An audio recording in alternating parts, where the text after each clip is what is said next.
Good evening, everyone. Today, I am Agamveer Singh, Partnership Manager from AIESEC in Delhi University, will be your host for this event. AIESEC is a global platform for young people to develop their leadership potential through international internship and volunteering opportunities. Founded in 1948, AIESEC is a non-governmental, non-for-profit organization run entirely by the youth for the youth. AIESEC in Delhi University presents to you EJA, an to bridge the gap between youth and the organization, which helps in the development and growth of college students through a medium of virtual webinars, workshops on relevant topics.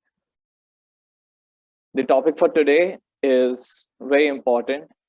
If one is interested in learning international relations and climate change, then this is just for you. It is in collaboration with our partner GPODS. The Global Policy Diplomacy and Sustainability Fellowship is a program for students, public policy practitioners, business professionals, energy and climate change experts, entrepreneurs, scholars, and strategic analysts to act as a launchpad for their career through the 3-month intensive program. GPODS fellows will be able to take up a variety of courses and skill workshops to build a foundation understanding of global governance, policy, sustainable ecosystems, and strategic issue for a multidimensional perspective. You'll be happy to know that the applications for the spring course GPODS fellowship is currently open, and the deadline for the same is 15 January. The final deadline is 23rd January, so do apply to be a part of this fellowship. The topic for our first session would be climate governance. Policy paradigms to strengthen SDG 13, presented to us by Mr. Ehsan Chaturvedi, who is the founder of Envipol and the Assistant Dean at Jindal School of Environment and Sustainability. He is an environmental and energy lawyer and has completed his LLM in environmental law and policy from Stanford Law School. He also became the first judicial clerk appointed to the National Green Tribunal. He has worked on a number of environmental issues ranging from groundwater restoration, restructuring of highways, and other infrastructural projects, to sustainable development requirements in policy framework, national oil spill, and like cases. So before we start the session, I have one request for the attendees is to make the session as interactive as possible by asking questions and turning on your cameras, if you can. So we welcome you, sir. I would like to pass on the floor to you to enlighten us on the same. Thank you, Agamveer. And good evening, everyone. I hope you're all doing well, keeping safe. Before I go ahead with my session for today, let me first thank AIESEC for organizing this for us. I have been associated with AIESEC back in the day when I was obviously a student, donkey years back. And it's good to see that the good work is being continued. And it's also, I treat this not as a lecture, which is what I usually deliver at the GPODS fellowship or in my university. I see this more like a discussion. So ideally, we should have had 100 people attending this, but if that's not the case, at least we should make the most of it by interacting as much as we can, so that it becomes interesting for all of us in attendance. So the agenda for today's workshop is, let me first introduce today's structure, then we'll come to who I really am outside of formal introductions, and then we'll talk about the session itself. So the workshop is structured in a way that we give you a bit about how climate governance really works. A lot of the times, given the fact that climate change is a crisis and the youth, most importantly, should be driven towards changing that, making sure that there is enough climate action happening in different stratas of our society. But a lot of times we focus on the eventuality of what's going to happen. So I want to become a climate finance professional, and I want to become a climate policy analyst, and I want to become a climate lawyer, and so on and so forth. And the idea behind this workshop is to take it piece by piece and build it up for all of you. So if you ever want to become a climate lawyer, activist, policy analyst, historian, historians are quite in demand now.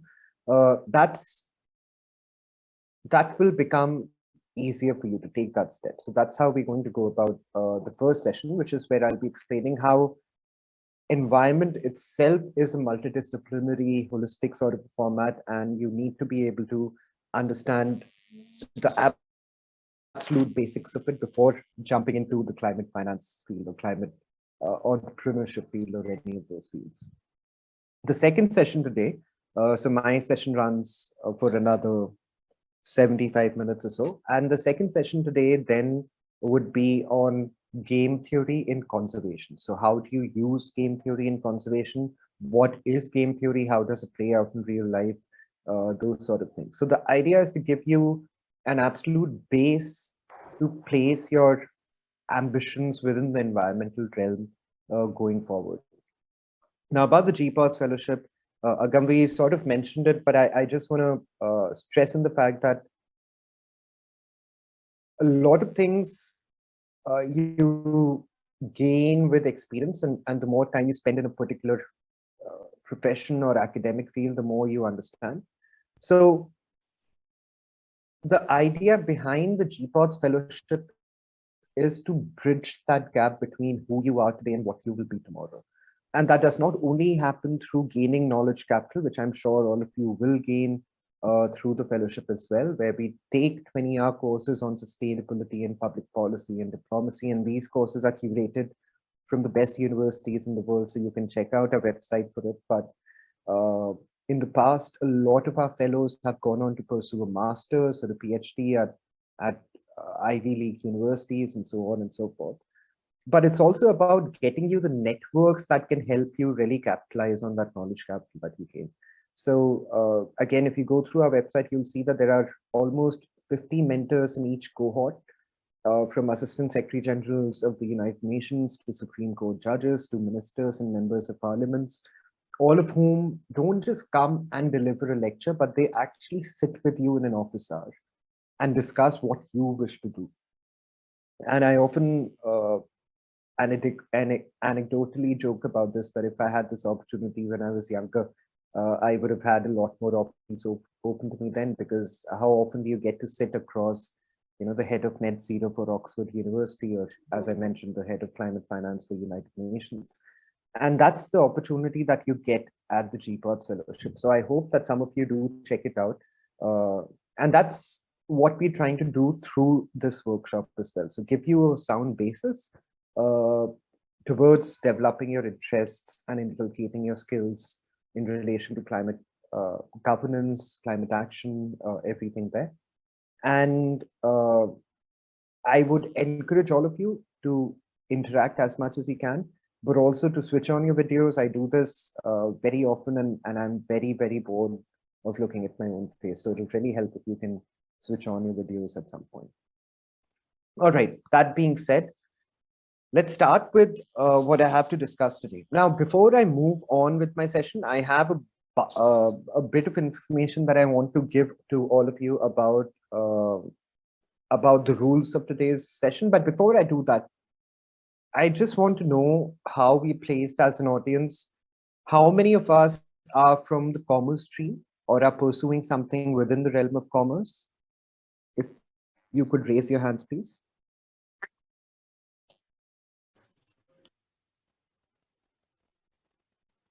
All right. Okay. And how many of us are from the scientific field? Scientific would include engineering, tech, generally. All right. All right. Seems like quite a few of us. All right. And finally, humanities. Anyone? Humanities, social sciences. Okay. All right. So the reason why I'm doing this is because at a certain point during my session, I'll be asking questions. And while I do not assume that, or do not force all of you to know the answers to these questions, but even if you're not students from the stream from which those questions are asked, please feel free to answer. Please feel free to guess.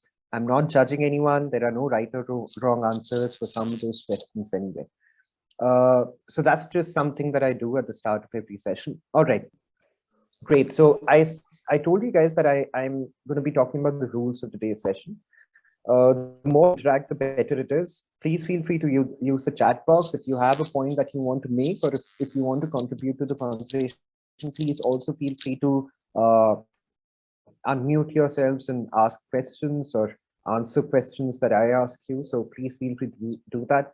Do switch on your videos if you can. It's always better for me to be able to see who I'm interacting with. Plus, that's also networking 101. If you want to connect with someone, you should be able to make yourself visible. Okay.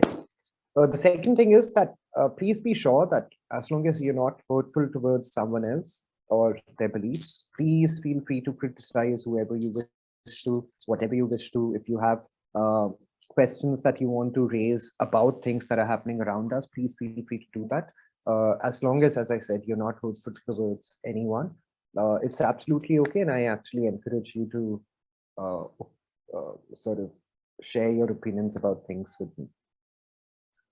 Finally, a couple of disclaimers.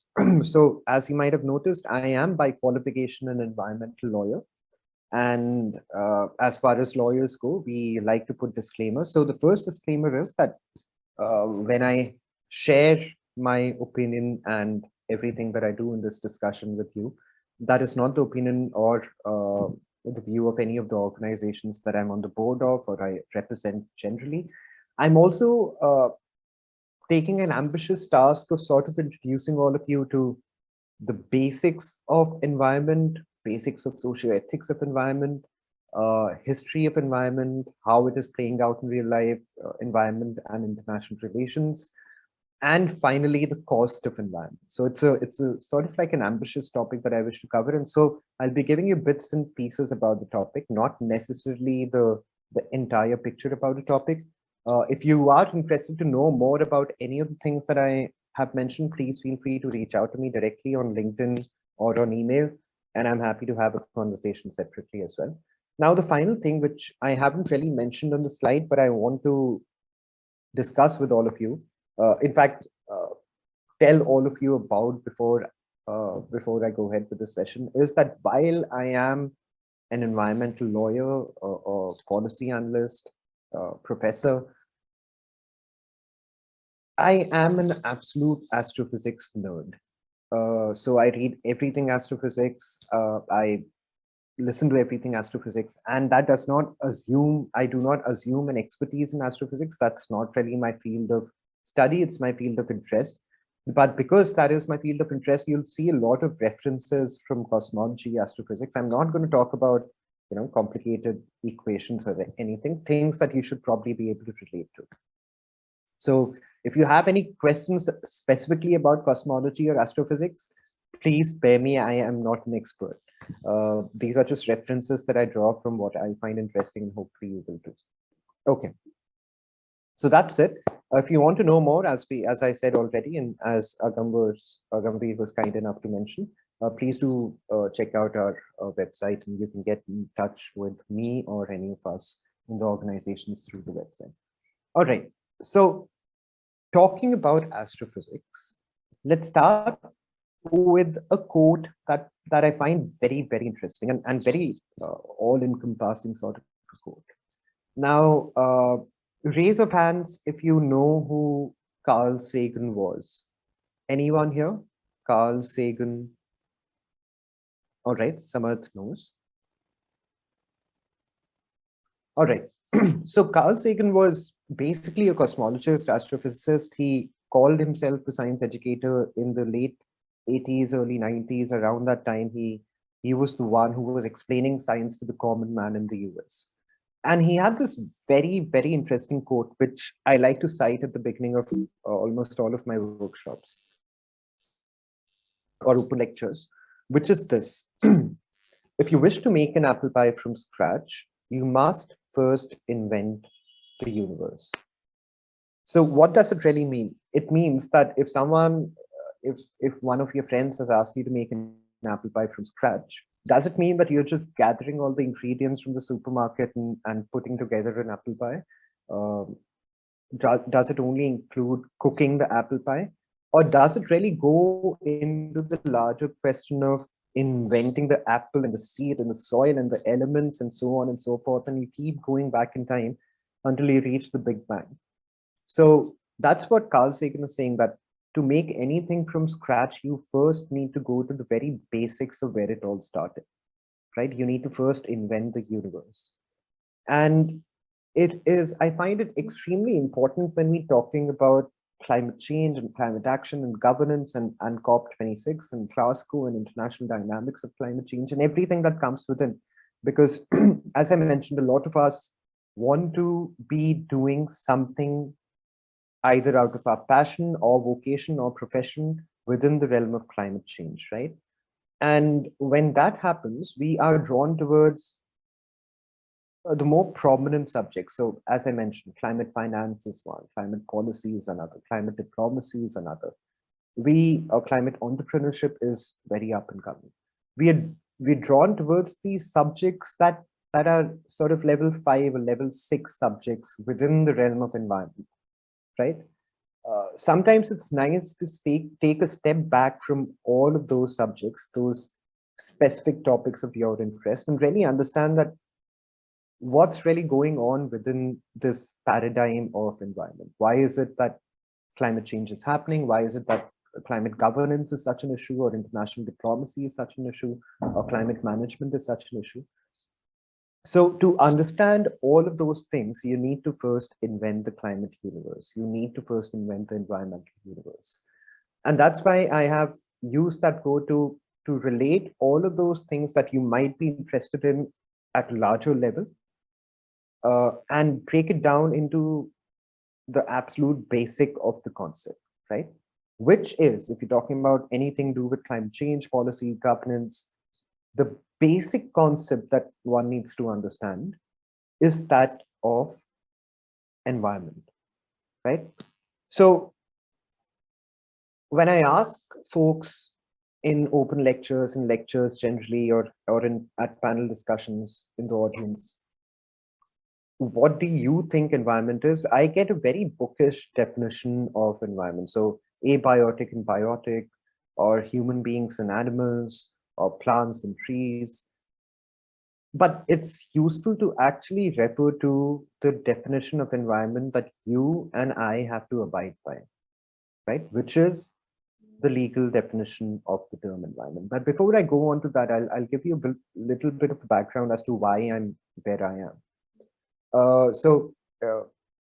After I finished my master's from Stanford, I had the opportunity to work with the United Nations for a couple of years. And while I was in Geneva with the Economic Commission for Europe, one of the things that I did was I went through, as part of my research, I went through the legal definition of the term environment in 17 countries, okay, Europe, North America, and Asia. And what I did was I picked out the most common, most prominent, however you want to frame it, most commonly used terms that are included in the definition of the term environment, right? Remember, we are inventing the universe here. So I'm going from the absolute basic. When I undertook this research, about 8 or 9 terms came to be the most prominent of them all. So whenever you're legally defining the term environment, it's usually these 7, 8 terms that are at play, and that's where the definition of environment comes in. Let's look at that research that I did. So if you were to define environment in India or in some of those countries that I've researched, environment typically is defined as including human beings, water, air, land, other living creatures, plants, microorganisms, property. And in India's case, if you look at the Indian legal definition in the Environment Protection Act, you'll see that all of these factors and their interrelationship is what makes environment, right? So environment typically would mean human beings, you and I, water, what we drink, air, what we breathe, land where we live, other living creatures that we use, plants that we eat, we cultivate, microorganisms that help us survive, and property. Now we're going to leave property aside because that's one whole lecture altogether separate. Uh, but these are the most prominent factors that make up environment around the globe in the little sample survey that I did. My question to all of you is, whether you're from humanities, commerce, or science, do you see a commonality in all of these terms that make up the environment, or do you see something that is, standing out that's absolutely missing that should have been in there? So what do you guys think? Any commonality that you see in these 7-8 terms, or any thing that is blatantly missing from the most prominent terms used to define environment? What do you guys think? Anything that runs common through all of these factors, or anything that you find missing?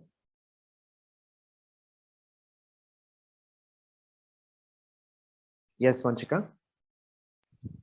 These are all natural resources that we find on Earth. Right. So that's one commonality. One commonality that's very obvious. Is there anything else that you find here? Or anything prominently missing?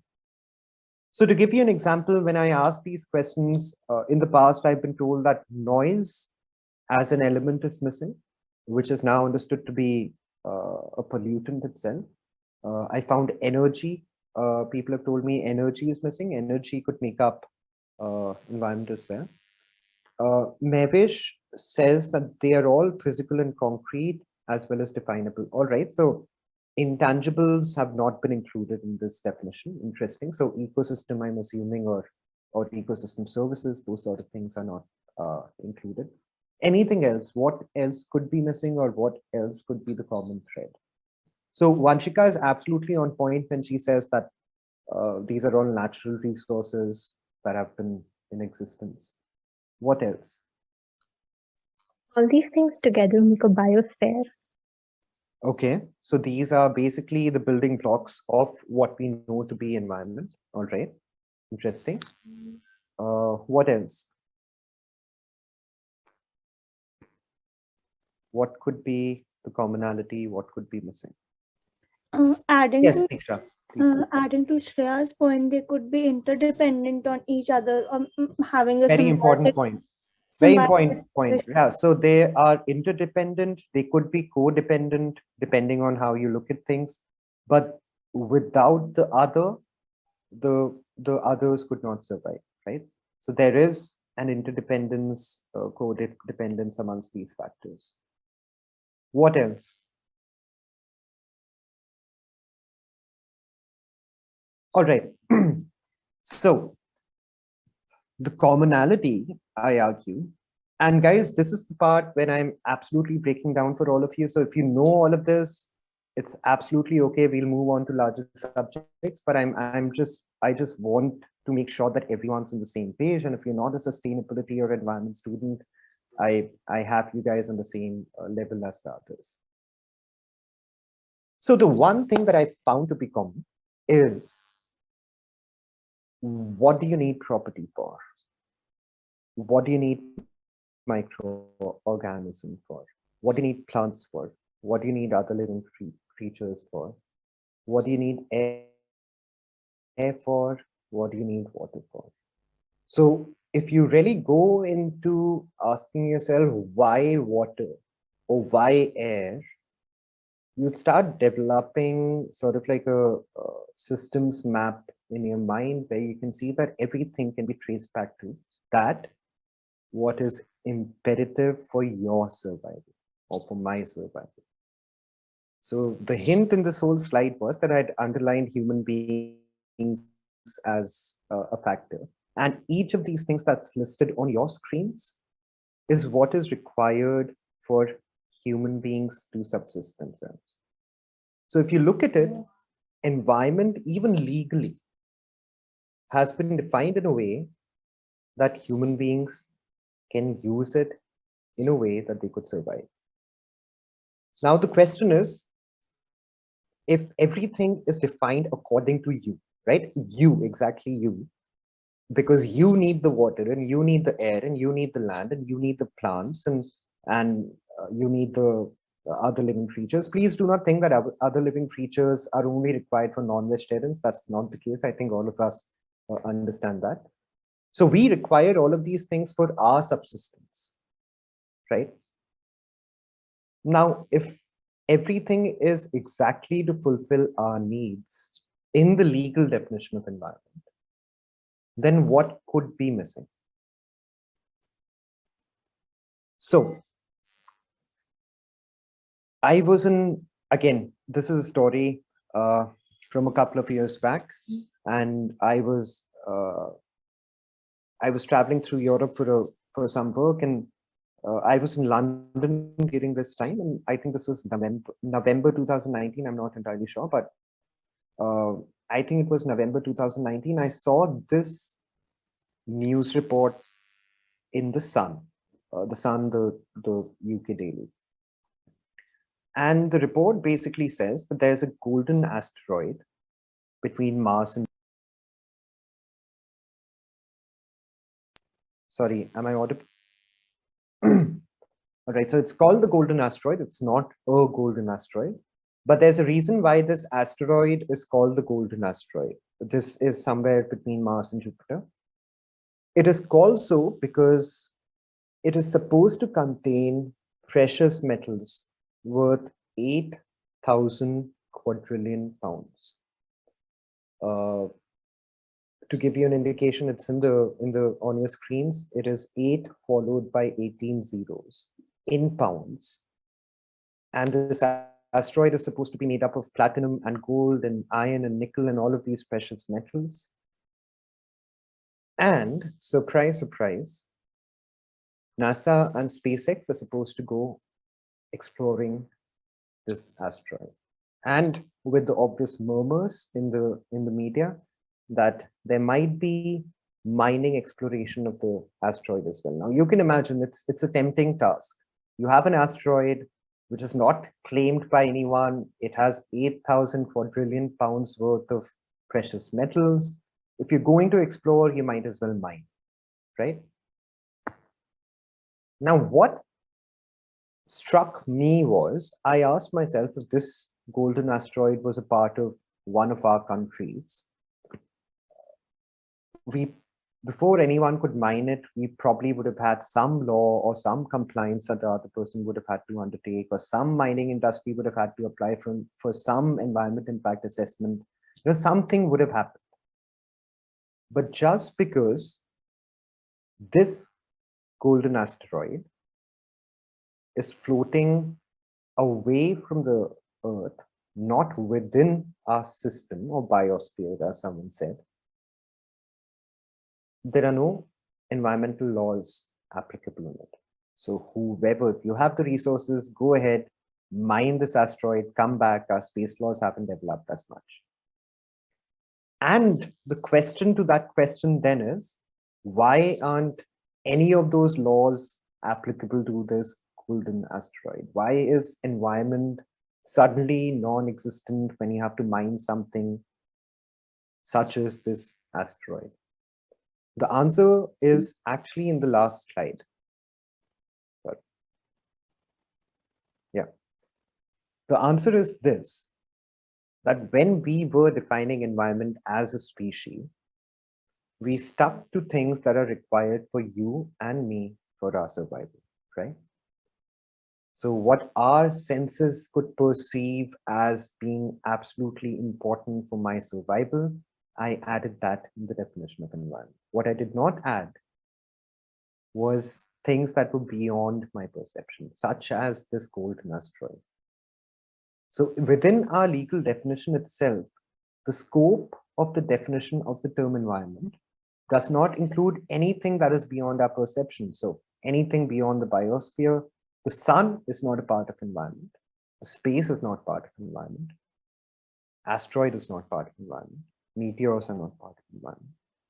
So that negligible portion of the universe on which we present ourselves is environment and nothing else.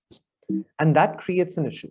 Now, some of you arguably might say that what's wrong with defining something in a way that makes sense to me?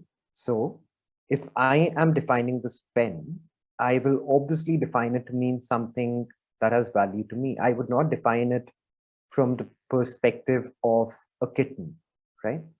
You would define it from your own perspective. And hence, when I'm defining the term environment, I'm defining it from my perspective, from human beings' perspective, not from the perspective of the space or anything else that is not included in my obvious reasonings behind environment. Now, to all of you who are arguing that it's okay to define environment the way human beings perceive it to be, I have a few questions. And I have considered that not all of us are science students. So I'm putting the periodic table on your screen for you to be able to answer the questions. And these are guesses, right? So I do not expect you to know the absolute right answer. So the question is, one second. All right. The question is, if you were to guess the 5 most prominent elements in the universe, I'm not saying on planet Earth, in the universe, if you were to guess from the periodic table, there to help you out, the 5 most prominent elements in the universe, what do you think they would be? Instinctively, what do you think are the most common elements within this universe? Any guesses?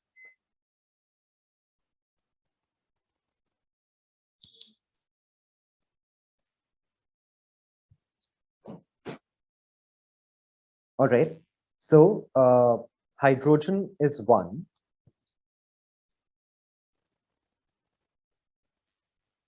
All right, Samad is absolutely right. So hydrogen, helium are 2. Carbon is another one. Absolutely right. What else? So we have 3 now. Hydrogen, helium, carbon.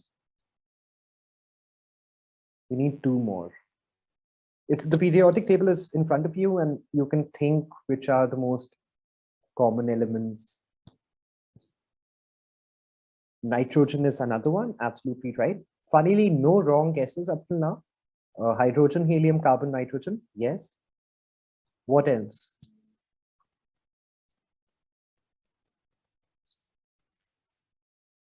Hydrogen, helium, carbon, nitrogen, and oxygen. Yes. So those, I'm very surprised, guys. Not a single wrong guess. Either you guys are very good at Googling it, or you actually know about this stuff. But hydrogen, helium, carbon, oxygen, nitrogen. 5 most common elements found in the universe that the universe is made of. Now let's take it a step forward from here. Remember, this is for all the naysayers who think that environment is to be defined by human beings. So it will obviously be about the human beings, and hence everything that makes up the definition of environment has to be sort of self-serving for human beings. As I was saying, let's take a step forward and leave helium aside, because helium is an inert gas. It does not react. A lot of those jokes come to mind. That's not what I'm referring to. If you were to guess the 4 most prominent elements from the periodic table in front of you that human bodies are made of. So 4 most prominent elements that human bodies are made of, most commonly found in the human body, however you wish to frame it. What would those 4 elements be?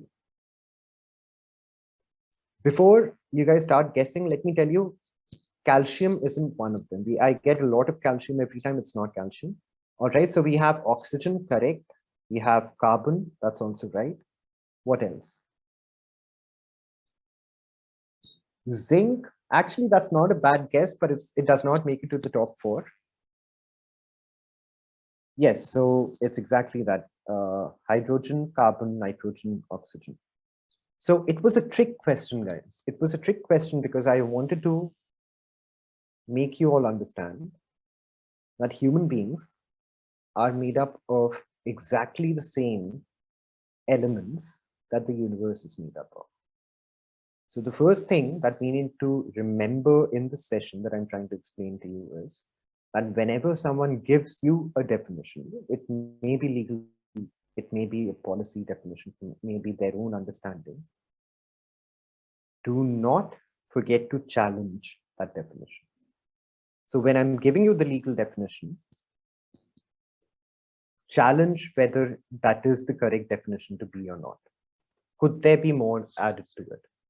Because if universe and human beings are made up of exactly the same elements, then you might consider, human beings might consider shedding the hubris and arrogance that comes along with the persona of being a human, and thinking that everything is about us, and hence environment shall be defined according to our self-serving needs. But if you're still not convinced and you still think that, no, so what, we have the same elements as the universe in its prominence, we still, the know-it-all, be-it-all, end of it all, and hence we can define anything the way we wish to. I have another question for you, and this is a lot less scientifically focused. As you can see on your screens, I've put a football field. It's supposed to be a football field. And imagine that this is an internationally accepted sized football field, right? About 120 meters to 100 and about 120 meters generally. And the x-axis of this football field, right?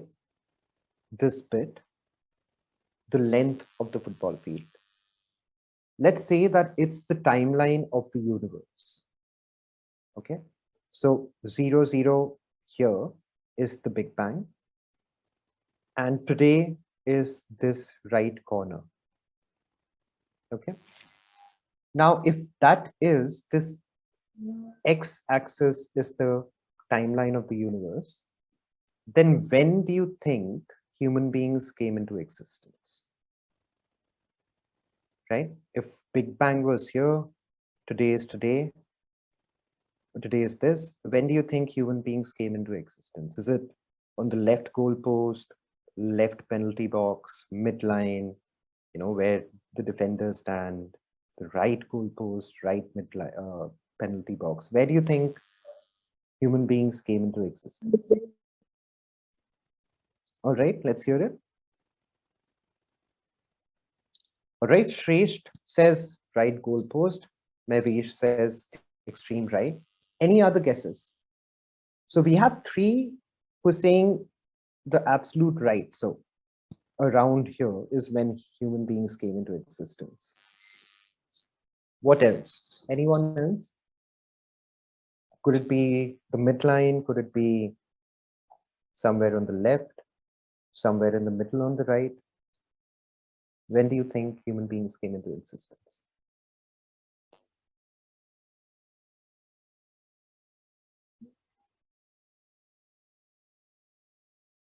All right. So the answer, as was rightly guessed by all 3, is the absolute extreme right of the football field. So if this is the timeline of the universe, believe it or not, human beings came into existence at the very last blade of grass on this football field. We've been in existence equivalent to the width of a blade of grass on the timeline of the universe. And remember, I want to make a distinction. I'm not saying we've been here equivalent to the thickness of a blade of grass. A blade of grass is on an average 1/16 of an inch. We've been here equivalent to the width of a blade of grass, which is a lot lesser than the thickness of a blade of grass. So we set out to define something legally or in policy, something like environment that has been before us and that will stay after us a while, after we've passed on as well, in the most human-centric way, not considering a lot of the other things that could come within the definition of environment. And then we fret about how we're not able to manage the environment. One of the basic things to understand is that the scope of the term environment will be what you expect it to be, what you want it to be. And the way human beings have decided to define it, it is limited to those absolute things that is required for your survival and mine. So the first thing that we do is challenge the definition that is given to us and include things that are beyond what serves human beings. Okay. Now, why is it so? Up till now, I have been dealing with the etymological nuances of the term environment. Now I'm going into the social ethics of environment. And as we go ahead with the topic, you'll see that we touch on history and policy and geography and international relations and economics in this session. So the social ethics of environment. Why is it that we've defined it to be so self-serving? Why is it so human-centric? And the reason is that in the multiple approaches to look at environment and climate change and so many other things, the one thing that remains very important is how you view your surroundings. So to understand climate change or climate action, mitigation, adaptation, maladaptation, net zero, all of those things, fossil fuel subsidies, you must first understand what has been the most prominent driving force to deal with environmental philosophy, thinking, society. And unfortunately, the most prominent philosophy to deal with environment has been anthropocentrism. And this is not today, this has been the case historically. There have been pockets of indigenous populations or tribal populations that respect their ecosystem. But most commonly, we have been anthropocentric in nature, which is reflected in our legal definition that we discussed, but also in our everyday lives, the way we consider things, the way we consider natural resources or our carbon footprint or our water footprint, any of those things. It is because for generations, and one might argue since the beginning, human beings have been anthropocentric. So what does anthropocentric mean? Anthropocentrism, anthro as a term means human, human-like, humanoid, and centric means centric. So anthropocentrism as a term signifies, as some of you already know, the fact that everything apart from human beings, everything apart from us, is there for our utilization, for our exploitation, for our use, for our, well, I don't want to use other terms, but everything apart from human beings on this planet is there for our exploitation. And that's basically anthropocentrism. And there are other social ethics of environment. There's ecofeminism, there's the Gaia hypothesis, there's biocentrism, ecocentrism, so many others, which we're not getting into. I'd invite all of you to check out the GPODS Fellowship where we discuss all of these things in detail. But the point is that anthropocentrism has been the driving philosophy to look at environment, right? And I am absolutely okay with some of you claiming that, you're not anthropocentric and you're ecocentric because you do not litter, or you segregate your waste, or you use steel straws, or whatever. You carry a bag to shuffle every time you go out shopping in Delhi, grocery shopping in Delhi. The fact of the matter is that your carbon footprint today, the carbon footprint of each of you today, is more than the cumulative carbon footprint of all of your ancestors put together. So that's a fact. No matter how ecocentric you think you are, the fact of the matter remains that your carbon footprint is more than that of all of your ancestors put together. Which means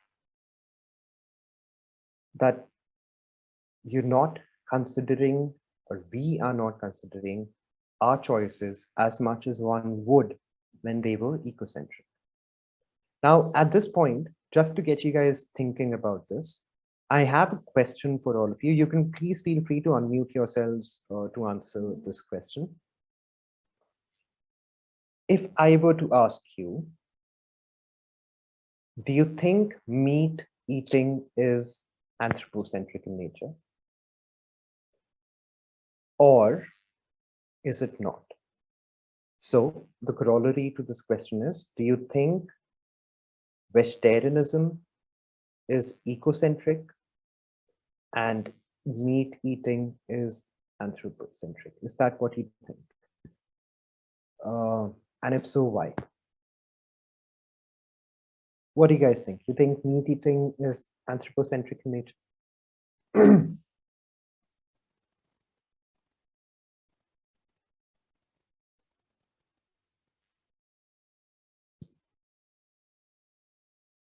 Controversial topic, I understand, but where do you guys stand?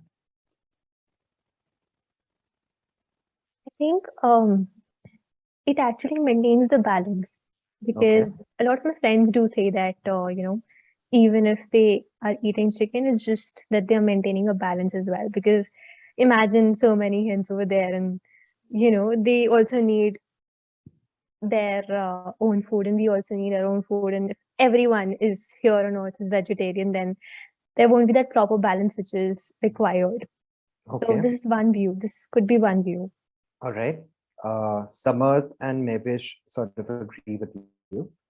What else? Anyone else thinking that meat eating is anthropocentric in nature? Vanshika agrees too. Anyone on the other side of the fence? Veganism, no dairy, no meat is ecocentric.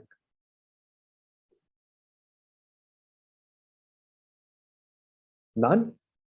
All right. So I obviously have my own opinions, and that's not the point of the session. The point is to get you guys to think about why it is the way it is, and if you can put things in perspective. Anyway, so moving on. That's basically defining social ethics of your society. If the society was ecocentric in nature, it would have had different rules. It is anthropocentric in nature, and it has different rules. But at this point, I really want to sort of establish the point that we, you, I, everyone we know is anthropocentric in nature. And let me tell you that by a story. But before I go on to that story, you need to be able to guess the protagonists of that story. So the story that I'm going to tell you has two protagonists. One is, the first protagonist is a city. The second protagonist is a decade. All right. So I'm going to show you something on your screens, and you have to guess for me the two protagonists: the city from which the photos are from, and the decade from which the photos are from. And I have put enough hints in the photos for you to be able to guess the city and the decade. All right. So here we go. What is the city? All three photos are from the same city. And what decade could this be? Easy to guess the city, more difficult to guess the decade. Or if you're really into fashion choices, maybe it's easier for you to guess the decade and more difficult to guess the city. I'm not looking for a country, by the way, for those of you who think, all right, that's a good guess. So we have NYC 1970s. So Samarth, it is the 1970s. In one go, you've got the decade right, but it's not NYC. Shreyanjali says it's LA. Vanshika says it's London. Not bad guesses. What else? So it is the 1970s. That much we have from Samarth. City.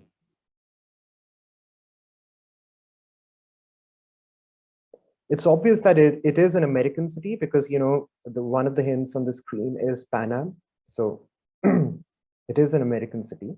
We have Boston, LA, NYC as the three guesses. Any other guesses? So DC, I'm assuming. Chicago, interesting guess. All right, I'm going to give it another 15 seconds. California is a state. Give me a specific city. You might be close.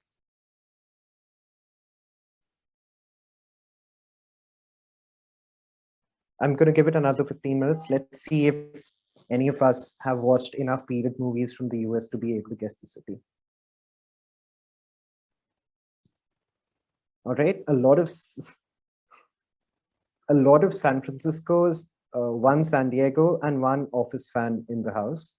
What else? What other city could it be?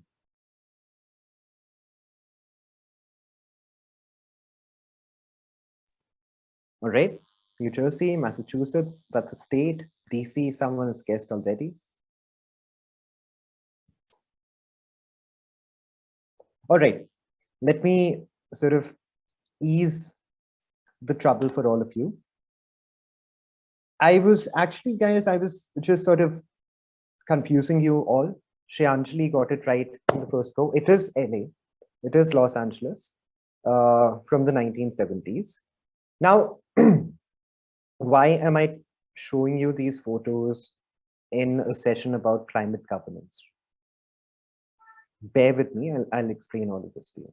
So, whenever you speak to an environmental academic or a professor like me, or anyone who's interested in environment generally, they'll tell you that the golden age of environment was the 1970s.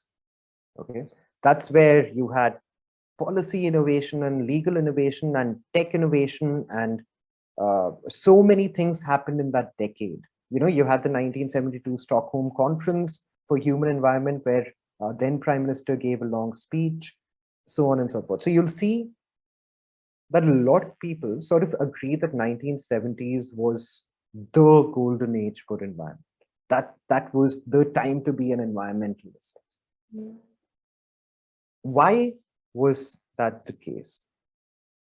Well, the reason was, I hope you can see on your screens, it's not because of the resolution of your computer, but because the smog situation in LA back in the 60s was so bad that on a good day, people could not see beyond 4 meters, 4 to 5 meters. On a bad day, it is said that they could not see beyond the other side of the bed. But on a good day, that is how low the visibility was. Now, people were scared that if they conceive a child, the child would be born with eczema, emphysema, asthma, skin diseases, bronchial disorders, bronchitis, so many other things. All because of the torrid smog situation, given the fact that all of you are from BU, you know a thing or two about smog yourself. That is how bad the situation was in the 1960s. And because people feared for their lives and their children's health, and they had to wear these hideous masks back then, you know, some things never change. And so many things that were making life difficult for folks back in the 1960s LA. And there were protests, and there was this mass movement, and Woodstock and everything came into being, which talked about liberal way of life and stopping the government from, you know, being the way it is, so on and so forth. So what happened was, people sort of got together and pressurized, started this revolution for everyone to sort of join in, so that people could be protected and children could be protected, and, you know, they required better air, and they did not want to wear these hideous masks, and so on and so forth. And as soon as this pressure built in the late 60s, you saw a few things happen. So at the federal level in the US, the air pollution laws came into being, and these laws, very funnily, allowed states to have even more stringent environmental standards than were provided for in the central law. So if you're an Indian, you'd know what that means. That would mean that the center comes out with a set of laws, but says that states can actually make the emission standards higher if they so wish, right? So it went to the extent of letting states decide how stringent they want their environmental systems to be. And then there were a lot of tech innovations happening in this field of environment. So any Big Bang Theory fans in the house? I know I'm old, guys, but at my time, that was the show. Anyone who's followed Big Bang Theory? All right. Samarth, Agamveer, all right. Shyanjali. So we have a few. I know that it's it's not cool now to watch Big Bang Theory, and there are a lot of memes floating around, but it was a genuinely good show.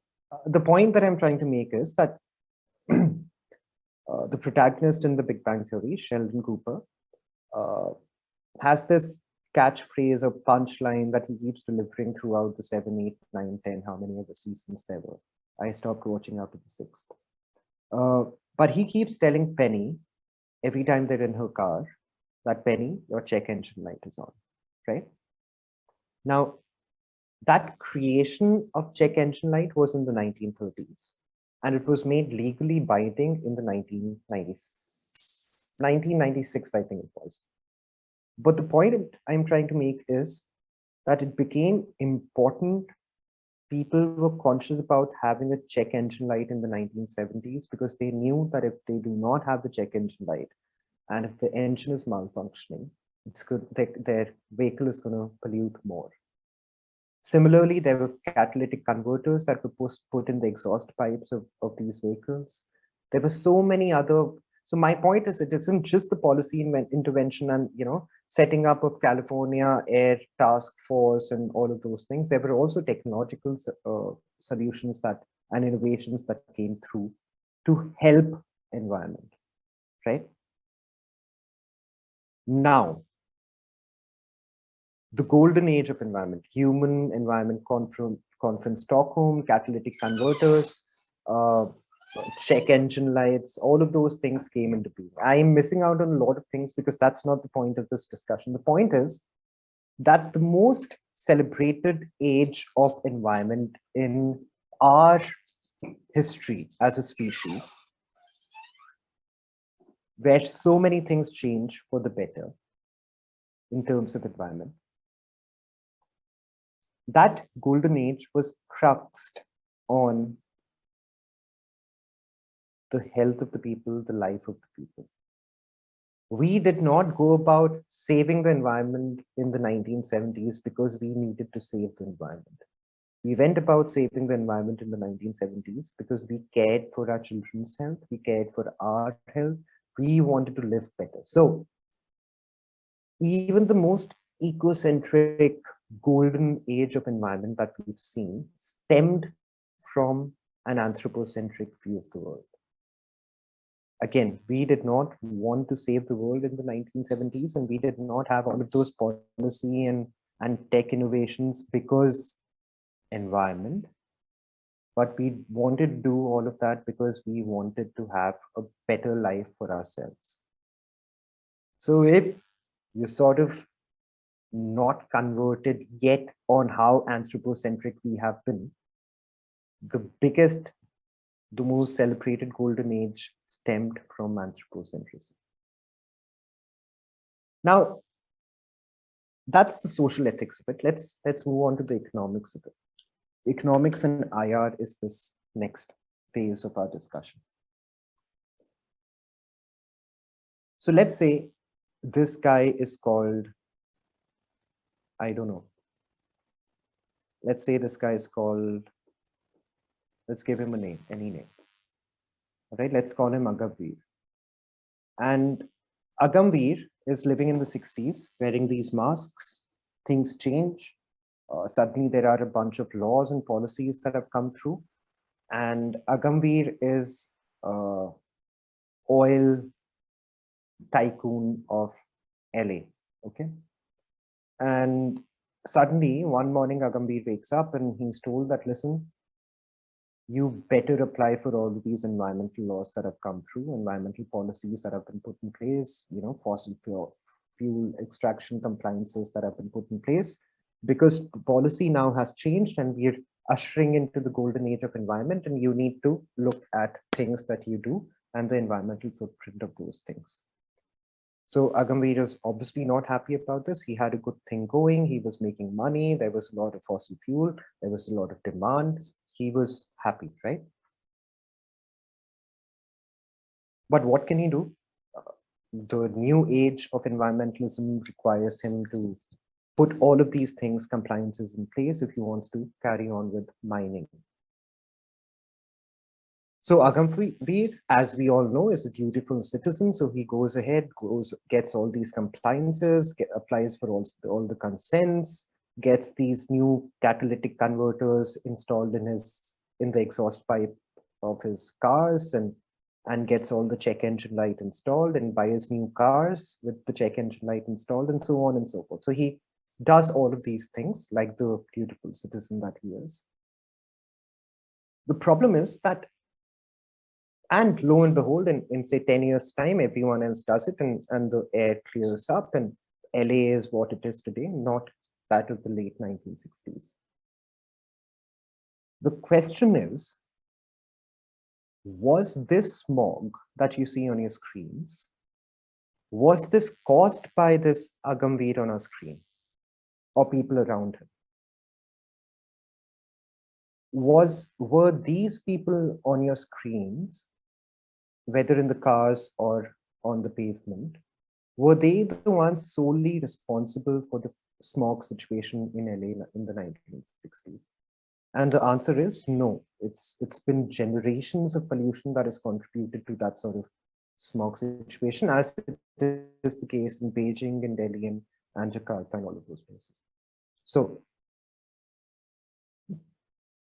if it wasn't Agamveer and his 1970s friends who had polluted the city so much, at least they weren't the only ones who had contributed to that smog situation, why should it be them who have to pay for its cleanup? Right? So when he goes and gets all of these compliances done and all of these tech innovations installed in his cars and home and everywhere, he has had to pay a price, right? So whenever historically there is a revolution or a policy change or a legal change or societal understanding of an issue becomes tangible enough for it to act on those issues, the generation that wants to do that good ends up paying a cost. Now that's the tricky situation. So if I ban if I'm the government of the world and I ban all fossil fuel extraction, suddenly you and Shreya and Diksha and everyone in this room will have to move to energy sources that are probably more expensive in the first instance, or have to come up with more techniques where you're not allowed to fly your car, or you can only travel in a metro, which is not ideal, and so many things that will come. So it is the people on your screens that have to pay that cost then. The obvious question is, why should these people have to pay the cost of cleanup of LA and the world when it's been generations that have been polluting and have caused us to take that step today?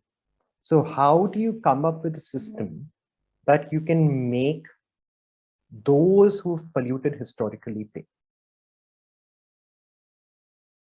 And that, all of you, is the basis on which all of the arguments happen in environmental diplomacy today.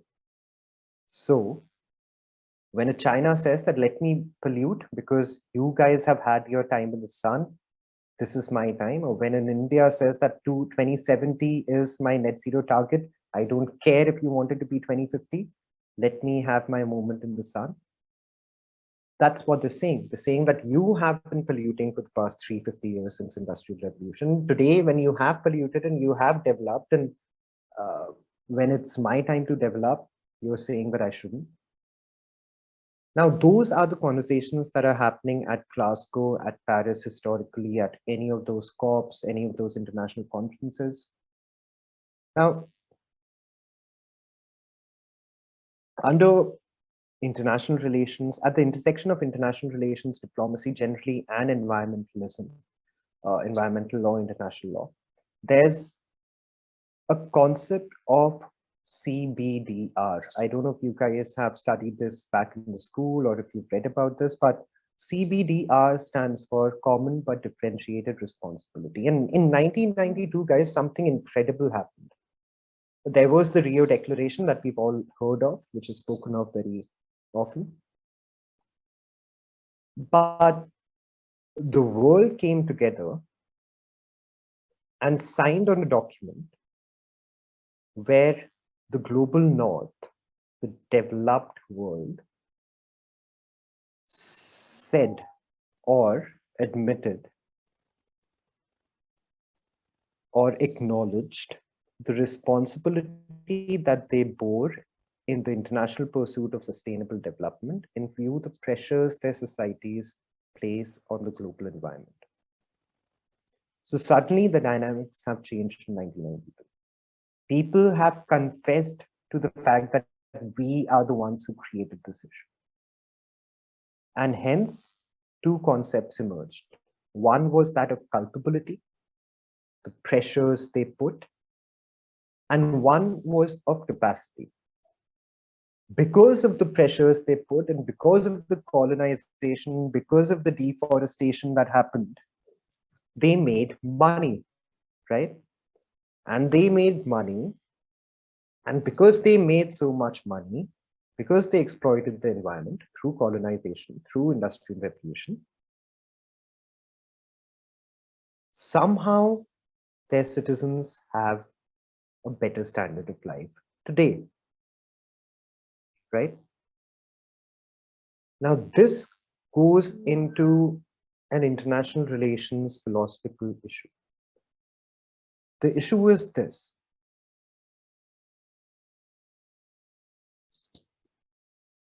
Let's say, I'll take another example now. We've already taken Agamvi's example, so let me go to Diksha, who's the only other person that I can see on my screen.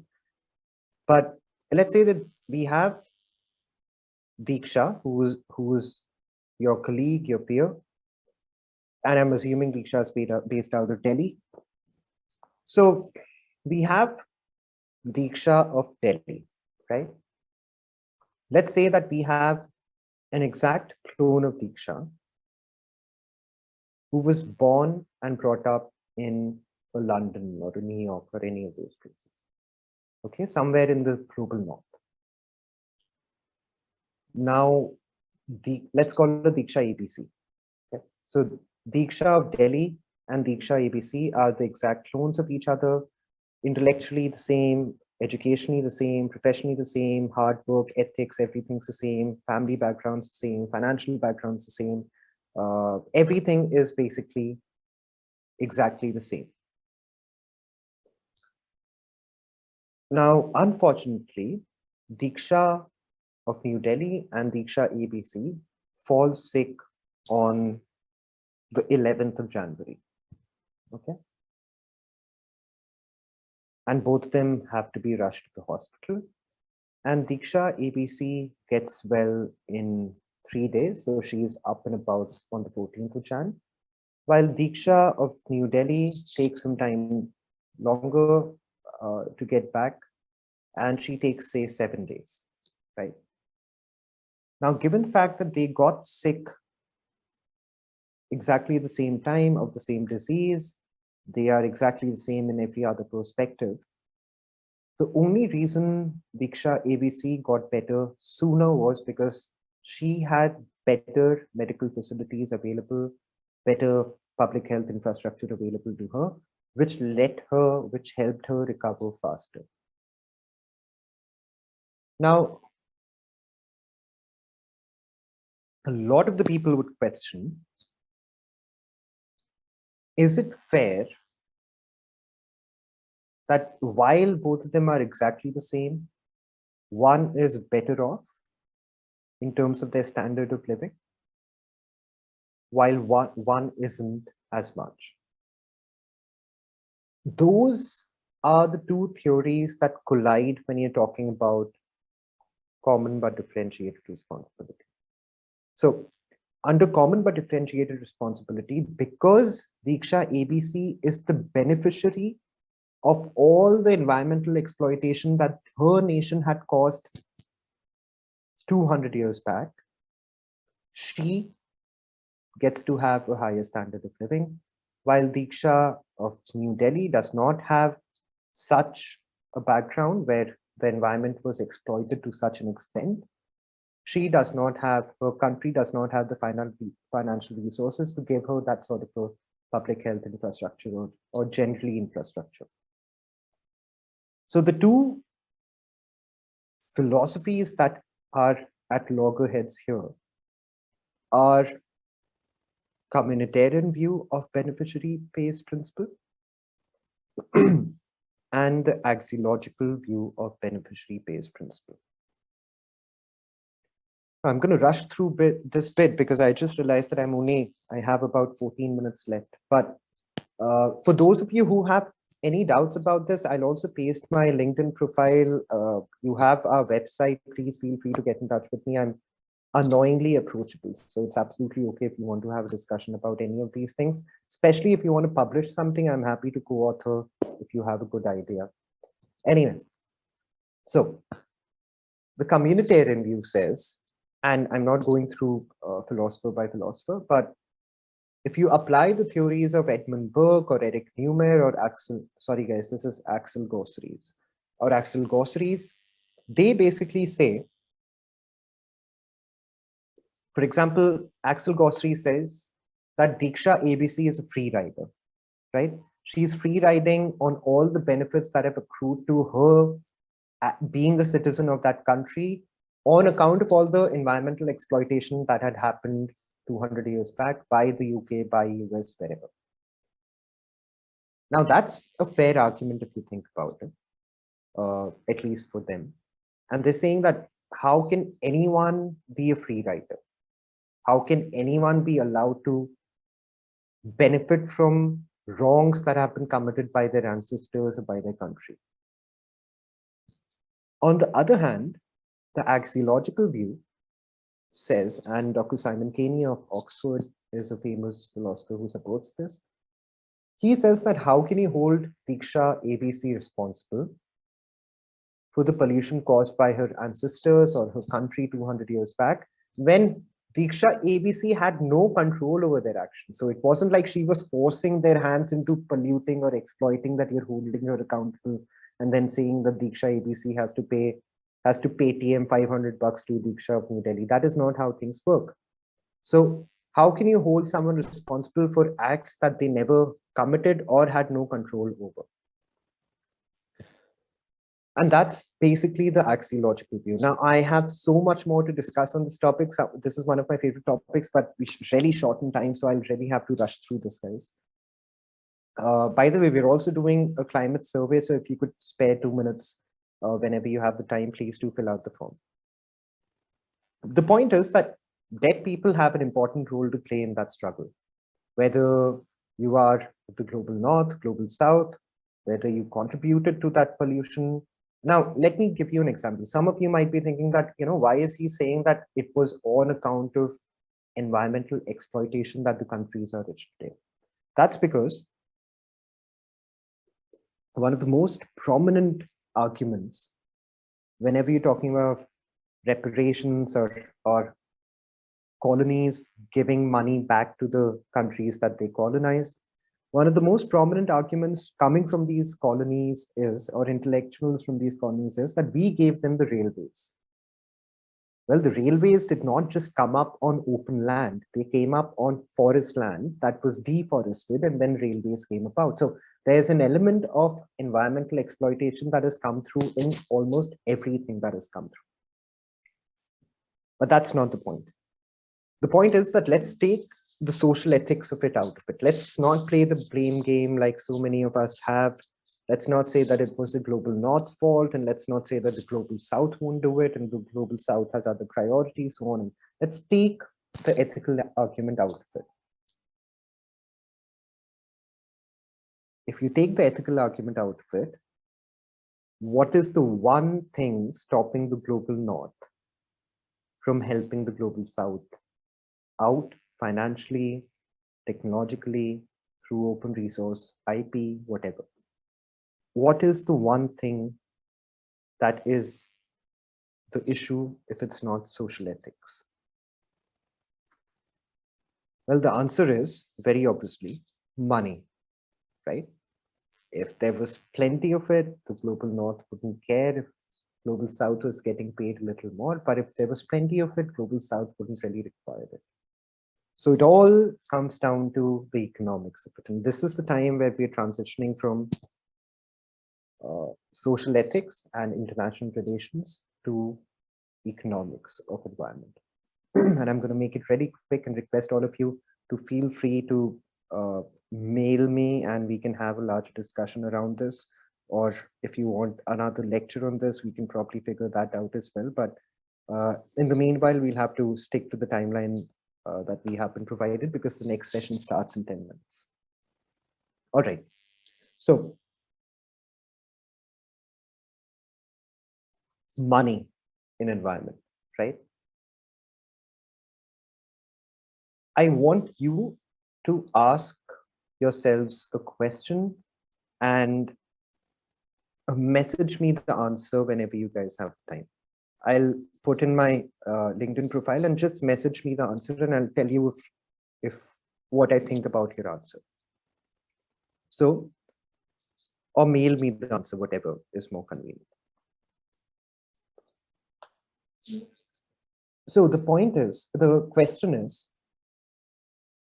if you were the CEO of a mining company and you had to have your operations at a site which had a lot of tigers living there, and due to your operations, the tigers would perish, would die, and you could not translocate them, nothing. They'd do tafini.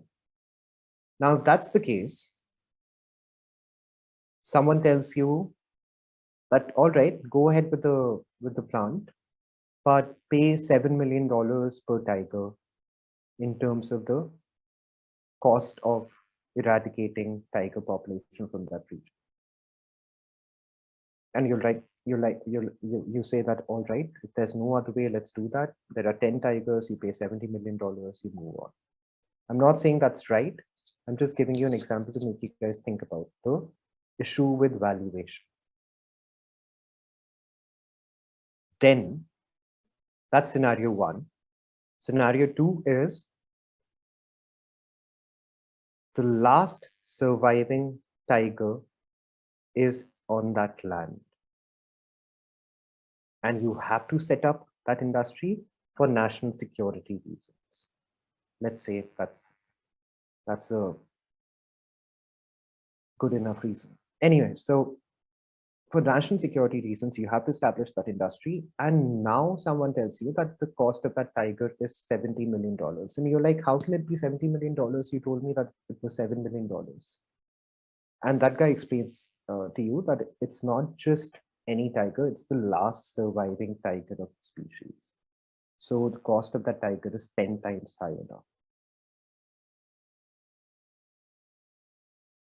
I have a personal issue with applying cost-benefit analysis to animal species or plant species, generally to biodiversity. But let's say in this hypothetical, that is a scenario given here. What are your thoughts on scenario one versus scenario two? That's what I want to know. You can put that as your additional comment in the climate survey that we've circulated as well. I'm happy to have a look at it separately. Anyway, to the larger discussion then, 5 minutes to go. I'm going to talk about the economics of environmental policy and challenges that come with valuation, such as the one that I just explained to you. Now, if any of you have ever been to London, you recognize some of these buildings. This is the famous Bullet building. This is the famous Walkie-Talkie building. Walkie-Talkie building is what I'm considering, and I'm juxtaposing it with the Mumbai city. Walkie-Talkie building, believe it or not, is found to be aesthetically pleasing by some. If I'm very honest, I don't really see it, but people find it to be very pretty. It was also at one point of time the most expensive piece of real estate in the world. If you've been to London, you know this building. Glass skyscrapers, there's something about them, right? Now the problem is, a couple of years back, this happened.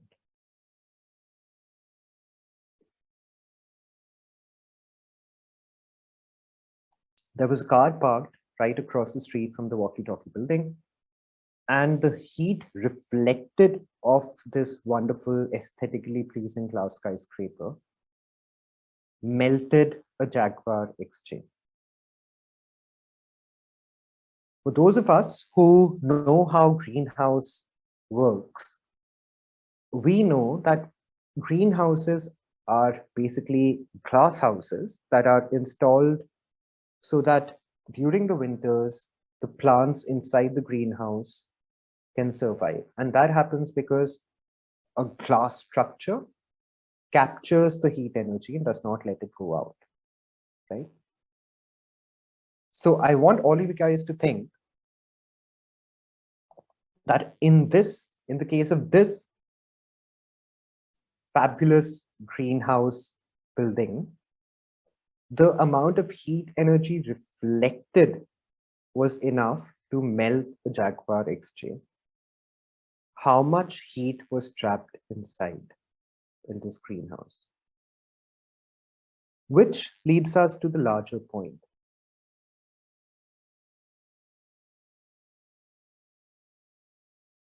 The hotter it is outside, the more heat is trapped inside, the more air conditioning is required. The more air conditioning is done, the more fossil fuels are used. The more fossil fuels are used, the more heat there is outside. The more heat there is outside, the more heat is trapped inside.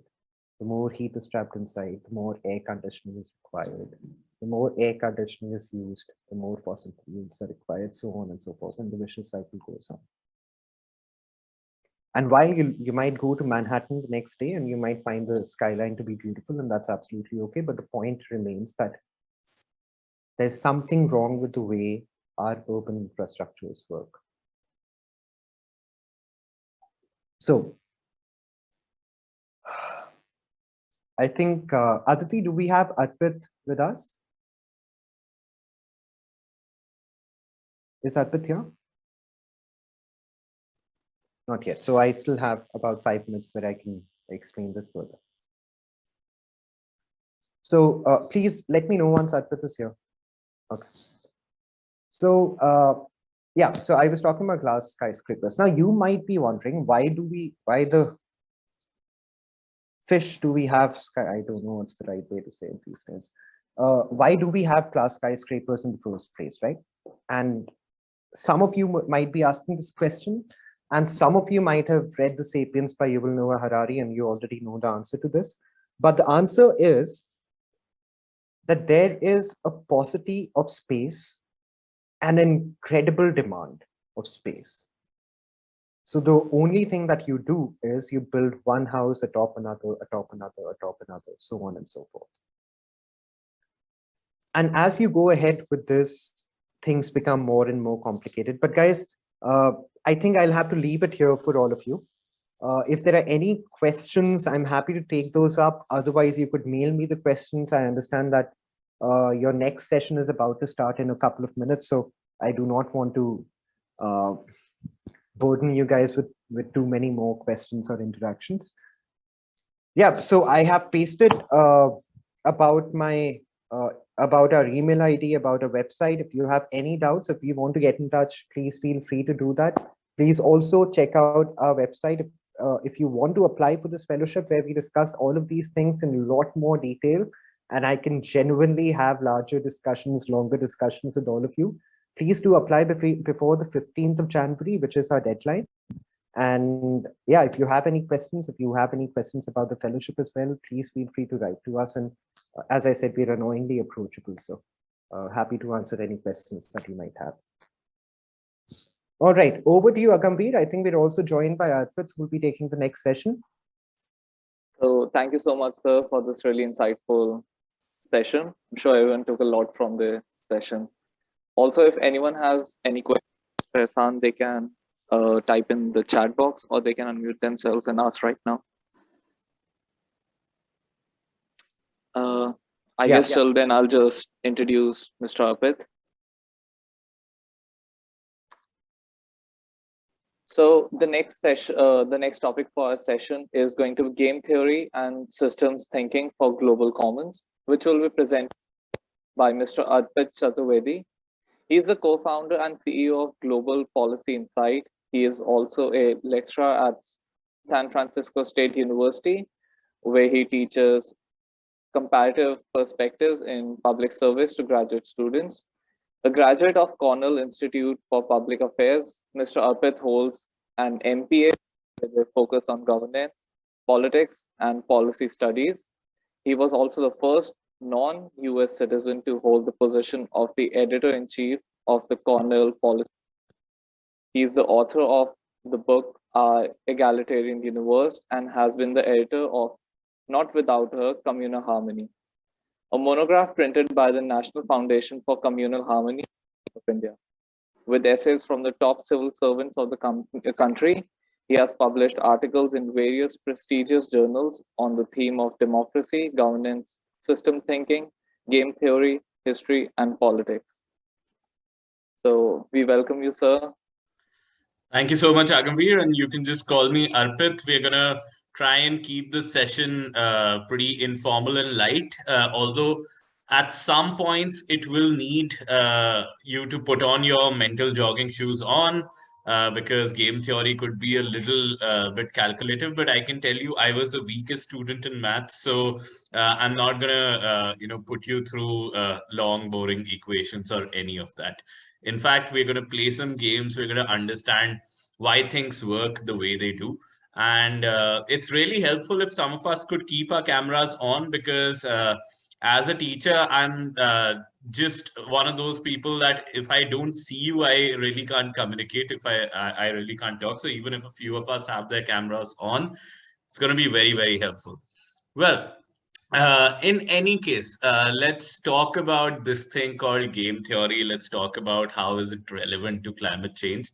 And before I jump into the official presentation that I have, are most of the people over here from Delhi University, or is it from all over the country right now?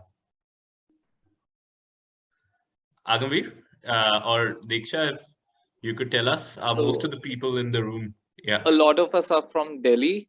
Okay. May not be from Delhi University, but a lot of us from Delhi. All right.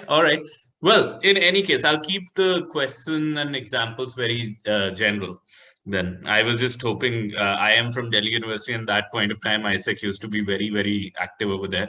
So I thought it's the DU chapter. But anyway, my question is that what are some of the policies that you think are very well drafted on paper? Like, we talk about laws and policies in our country, and I'm sure you must have also inadvertently made those statements in life, or you would have observed that, yeah, in our country, policies and laws are very well drafted on paper. In implementation, they are not so, so good. Has anybody come across, complaints like these or statements like these from your peers or from your professors? Or even better, if anybody can talk about a policy that they think there is a law about this policy, law to hai, but that policy doesn't work out on the ground despite the law being there. So if anybody wants to just there's no right or wrong answer, just feel free to unmute yourself and tell us what are some of the policies that you think we have a effing law about this, but why doesn't really work? Why doesn't it work on the ground? Anybody who wants to just unmute yourself and feel free to discuss.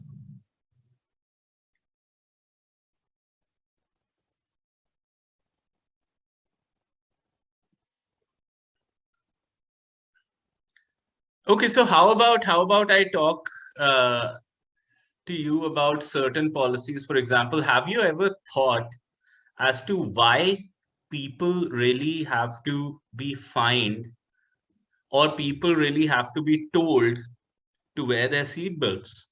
Have you ever thought about this? That why do you need a damn policeman to tell you that you need to wear seatbelts, because wearing seatbelts is in your own interest? Or let me ask you a more fundamental question. How many of us, you have that reactions button over here, right? So you can just raise your hand if you agree. How many of us think that littering in India cannot be solved unless everybody stops littering? Okay, Nimesh, Shreya, Shresht. All right, I see 4 participants. Diksha. Okay. 7 of us who think that the only way to stop littering is that everybody should stop littering, and unless everyone does it, it's not going to happen. Typically what happens, and I remember when I was in Delhi University, I would inadvertently at that point of time, first year, you're not enlightened enough. I remember that I was just roaming around with a few friends, and I probably took an ice cream or some thing like that, and just threw it through the wrapper on the street. And my girlfriend that point, who's now my wife, she went after me. She was like, no, this is not the way that it's done. And I told her that, see, even if I don't throw the wrapper over here, everybody is throwing their wrapper over here. It's not going to change if I just stop doing it, right? How many of you think that that's a good argument? No.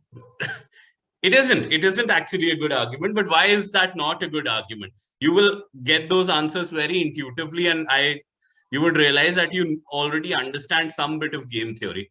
Why would that sort of an argument, that everyone throws here, so I should also throw here, if I stop, it's not going to really change anything? Why is that not a good argument?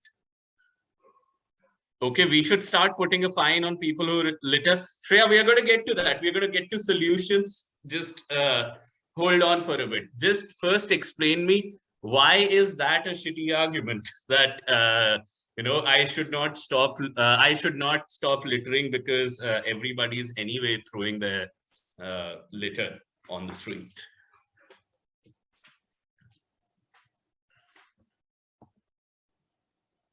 Anyone, just feel free to unmute yourself. We are going to keep it super informal. The change must start from yourself. So that's a moralistic argument. Okay, because if you also do the same, it adds to the work and makes it harder to reach your goal. Okay, Mavish, you're somewhere there, but not exactly there. Diksha. It reminds me of, the brown parent thing that they say that agar sab kuएं mein कूदोगे तो तुम भी कूदोगे क्या? So I think we can relate that statement with the argument. Okay, so you're like कि अगर सब लोग बेवकूफी कर रहे हैं तो तू भी क्यों कर रहा है? Okay, that's but think about it this way. If everyone thinks that I will stop when everyone stops, then nobody is going to stop, right? If everyone thinks that I am going to do this when everybody else does it, then everybody is going to just keep thinking that, and you're stuck in that infinite loop, right? You're not going to get anywhere. And in game theory, this is called the problem of, or actually this is called the common knowledge of rationality. So what that means is that in game theory, we are assuming that people are rational. That's one thing that we are starting with, that people whom we are dealing with are rational. And I know that many of you would argue that people are not completely rational. People are also altruistic a lot of times, and altruism is not really a rational thing, quote unquote, to do. And we agree with all of that. Even if you relax some conditions of rationality and you say ki acha nahi, we operate in bounded rationality, that's also okay. Game theory still works. But the common knowledge of rationality is that I know that you're rational. Rational means that you want to increase your personal benefits, you want to decrease your personal losses. Okay. Common knowledge of rationality is I know you're rational, you know that I'm rational, I know that you know that I am rational, I know that you know that I know that you're rational. So, and so on and so forth. Okay. So that's the common knowledge of rationality. Yeah, and you're expecting others to, also play this so-called game of life, the different things that we do, in a very rational manner. Okay. Now, again, a couple of us, I'm going to otherwise call out a few names. Let's just get our cameras on. Don't let Agamveer, take one for the whole of the team. So let's get some other folks to get your cameras on, and we're going to get it on by calling out two of you to play a game, okay, against each other. It's a very simple game, and I'm gradually moving towards how it's all related to climate change and the environment. So don't think that I'm just this crazy professor who's coming and telling you random gyan on a Tuesday or Wednesday evening, and there's nothing related to the topic. Aisa nahi hai. So I need two volunteers, please, who can not feel shy about unmuting themselves and just playing this very simple game with us. Any two brave souls? Himani, all right. Himani, if you could turn on your camera as well, please, that'll be really nice. You don't need to be on your laptop. As long as you can just unmute yourself, that's fine. Okay, has Himani withdrawn already? Okay, any two folks, just turn on your cameras.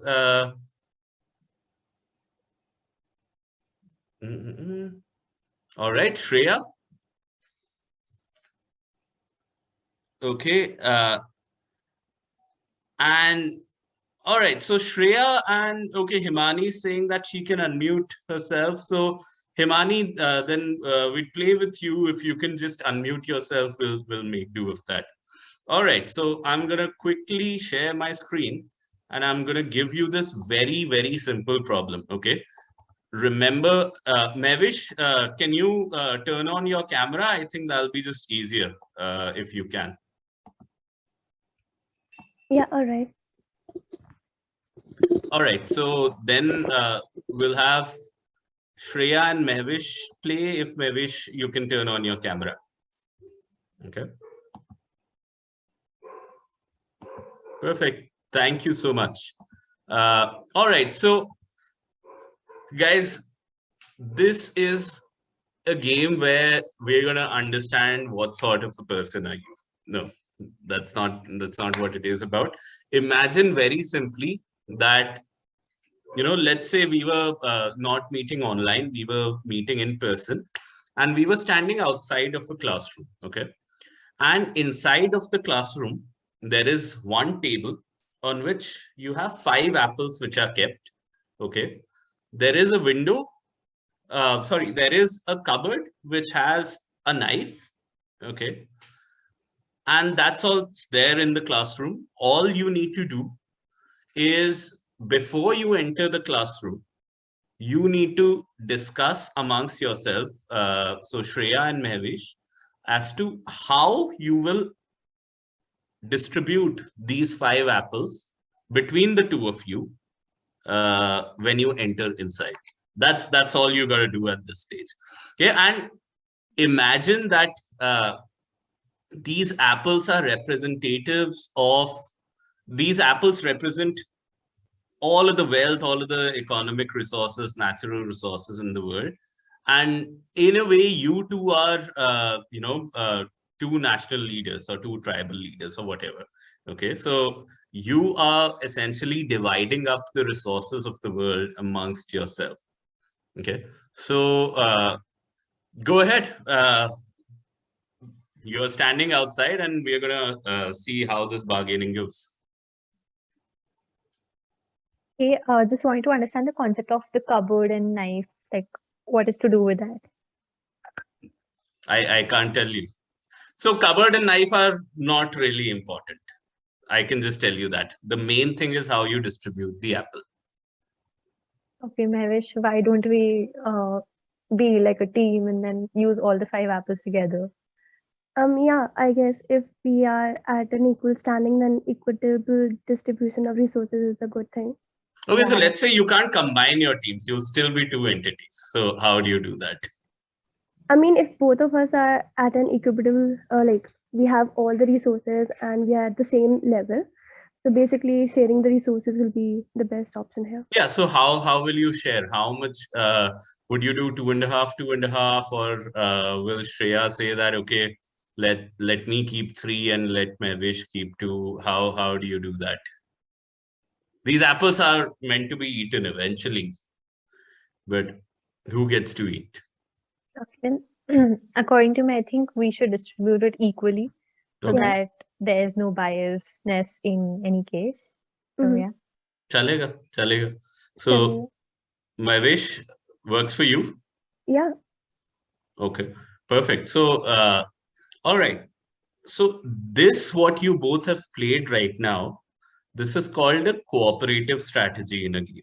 Okay, so it's essentially a competitive game where you both are maximizers, but you have decided to play a cooperative strategy. It is also called the dove strategy. So because dove is the sign of peace and cooperation, etc. The opposite of that is the hawk strategy. Okay, the hawk strategy is where you essentially don't cooperate with the other. It's also called the defect strategy. So you have decided to play doves at this moment. You have decided to cooperate. All right. But now, hold on with me in this game. So what happens if, let's say Shreya starts thinking that what if, talk is cheap, and Mahesh, even though sounds like a nice person, and what if when we are going inside, while I'm walking in very coolly, trying to figure out where's that knife so that I can distribute this 1 apple into half, and then we can leave with 2.5, 2.5. Mahesh just plays the hawk strategy, pounces upon the table, takes all of the 5 apples and runs away. Okay, you're not going to see each other tomorrow. All right, it's a one-shot game. So Shreya doesn't want to be in this situation where she has no apples and Mahesh has 5 apples, right? Shreya, would you want to be in a situation like that? I don't think so. You don't think so, right? You've got others in your constituency to cater to as well. Okay. But similarly, let's say Mahesh is also walking inside, and Mahesh starts thinking that talk is cheap. Shreya seems like a nice person, but you never know. And what if I am, just walking in coolly, gently trying to figure out where the knife is placed in the cupboard. And by that time, Shreya pounces upon the table, runs away with all of the 5 apples. Okay, so even Mahesh doesn't want to be in this position. Okay. Mahesh, sounds fair? Yeah, sounds fair. What are you going to do now? Will I you think- still Go ahead. go ahead and trust? So let's say this thought occurs to you when you're right at the doorstep of that classroom. Do you change your strategy? And please imagine that you're responsible for millions and millions of people. What do I you think do? basically, if I was in that situation, I would like sign a legal binding contract that is enforceable. Who enforces? You two are the top players in the world. Who enforces on you? The UN doesn't have the teeth to do it.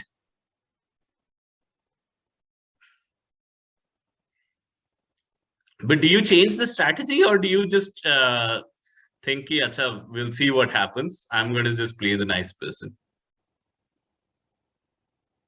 Shreya, how about yourself?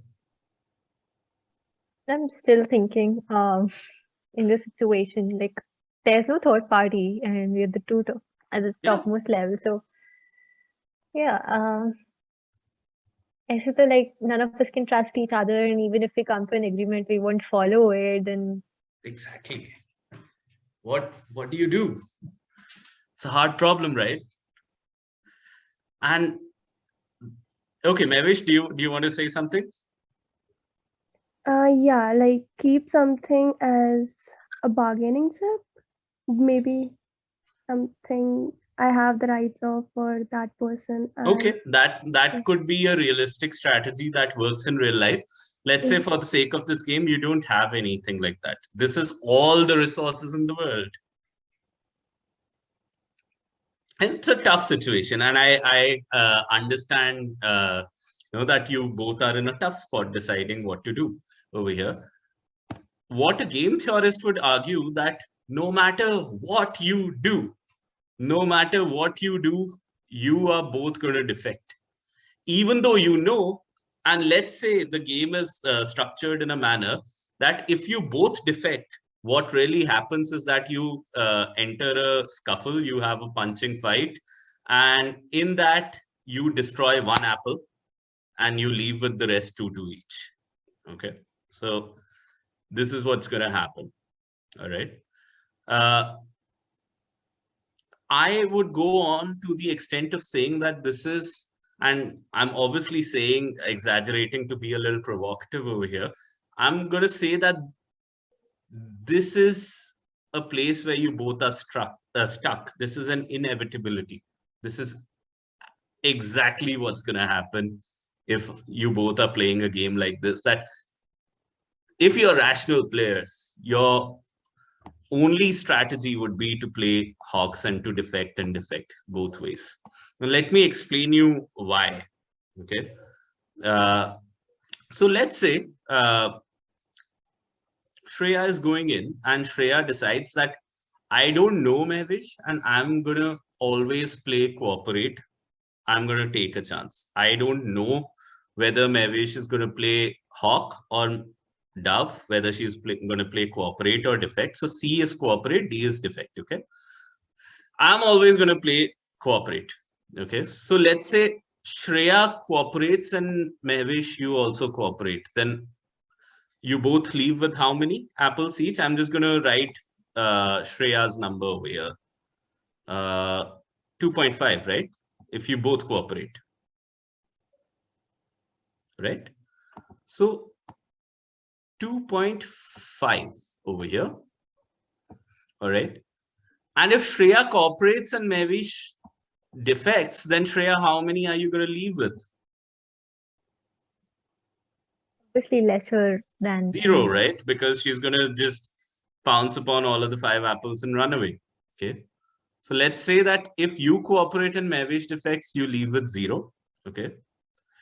But let's say you decided on a different strategy in a parallel universe. You decided that, okay, I'm always going to defect. I don't know what Mavish is going to play. She could be a nice person. She could be a bad person. I cannot I cannot risk losing all of the apples that there are in the room. So I'm going to play defect in any case. So if she cooperates, I get to run away with all 5 of the apples, which is amazing. And if she defects, then, okay, we enter into a scuffle, we destroy 1 apple. I will at least run out with 2 apples with me, right? Similarly, Mavish is also thinking exactly this. It is exactly the same calculations that are going on in Mavish's head.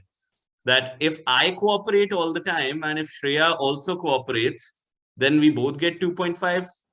If I cooperate, she defects, then I get a 0. And if I defect and she cooperates, then I'm in for a 5. And if we both defect, we destroy 1, that's okay, but I at least leave with 2. Okay. Which is the safer strategy of the 2?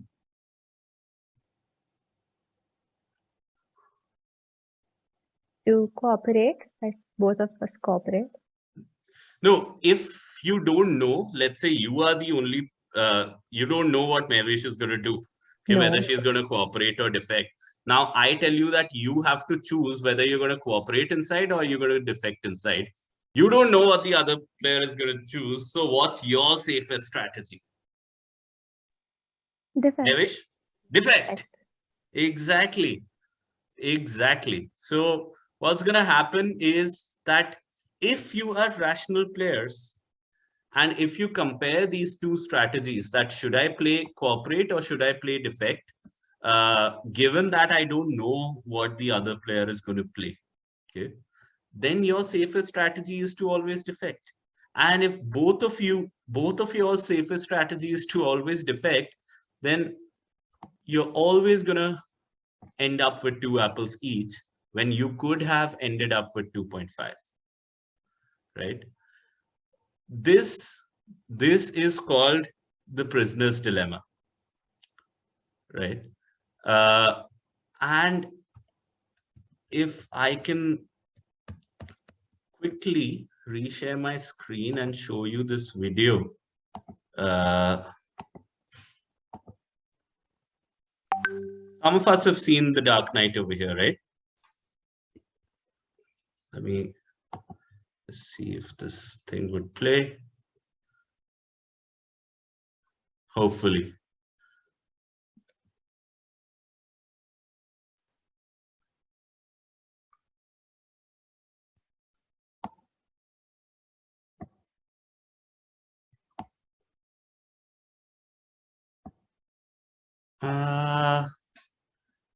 Nope. Okay, let me just look for this video real quick. Dark Knight scene.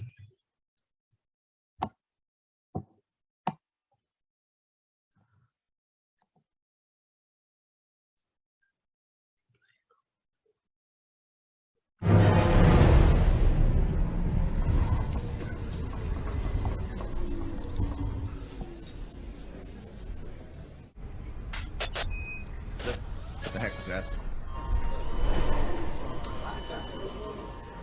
Nobody come in, please. Come in.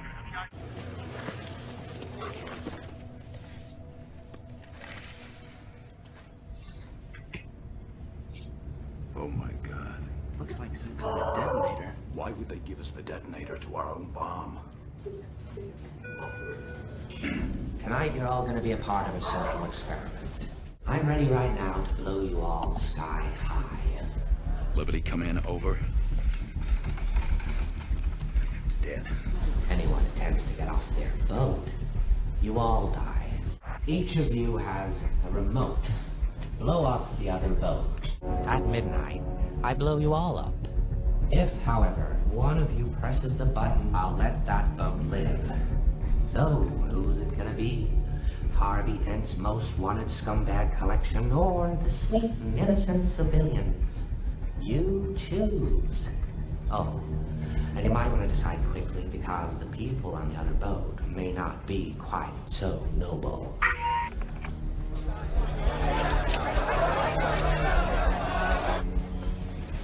Stay back. Well, now, who are you to decide?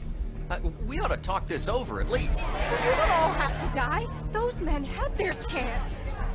We are not going to talk about this. Why aren't we talking about it? They're talking over the same exact thing on the other boat. Let's put it to a vote.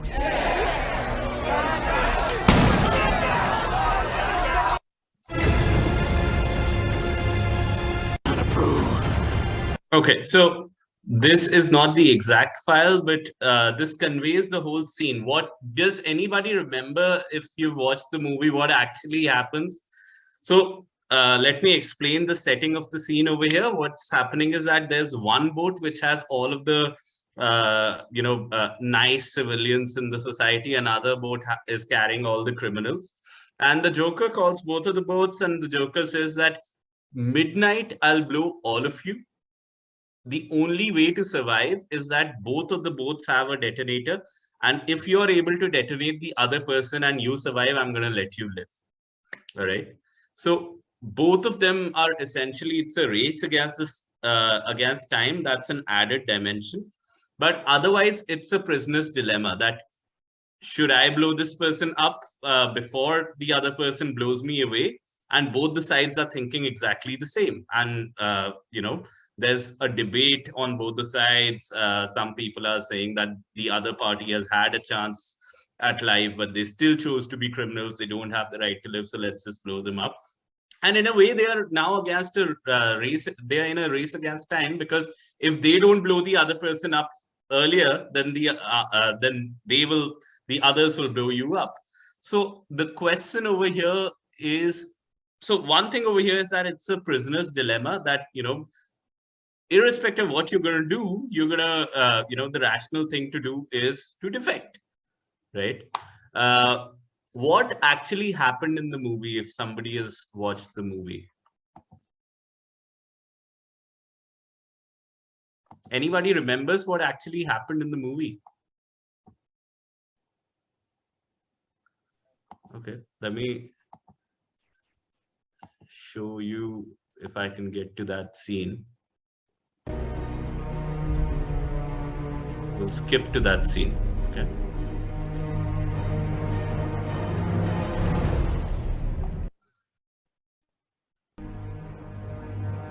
Give it to me. You can tell them I took it by force.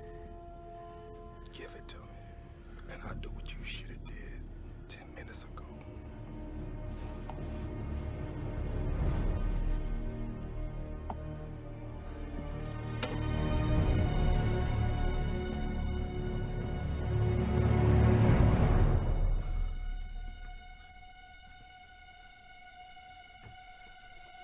And here we go.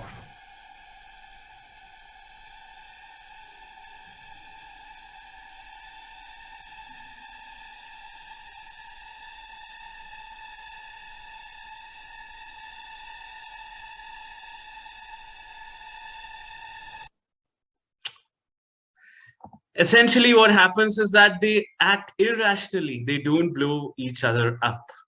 They choose not to blow each other up.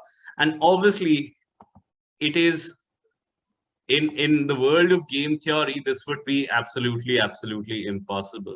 So what, in a way, the director of this movie is also trying to say is that people are not always rational, and being rational sometimes could be a terrible thing. Okay.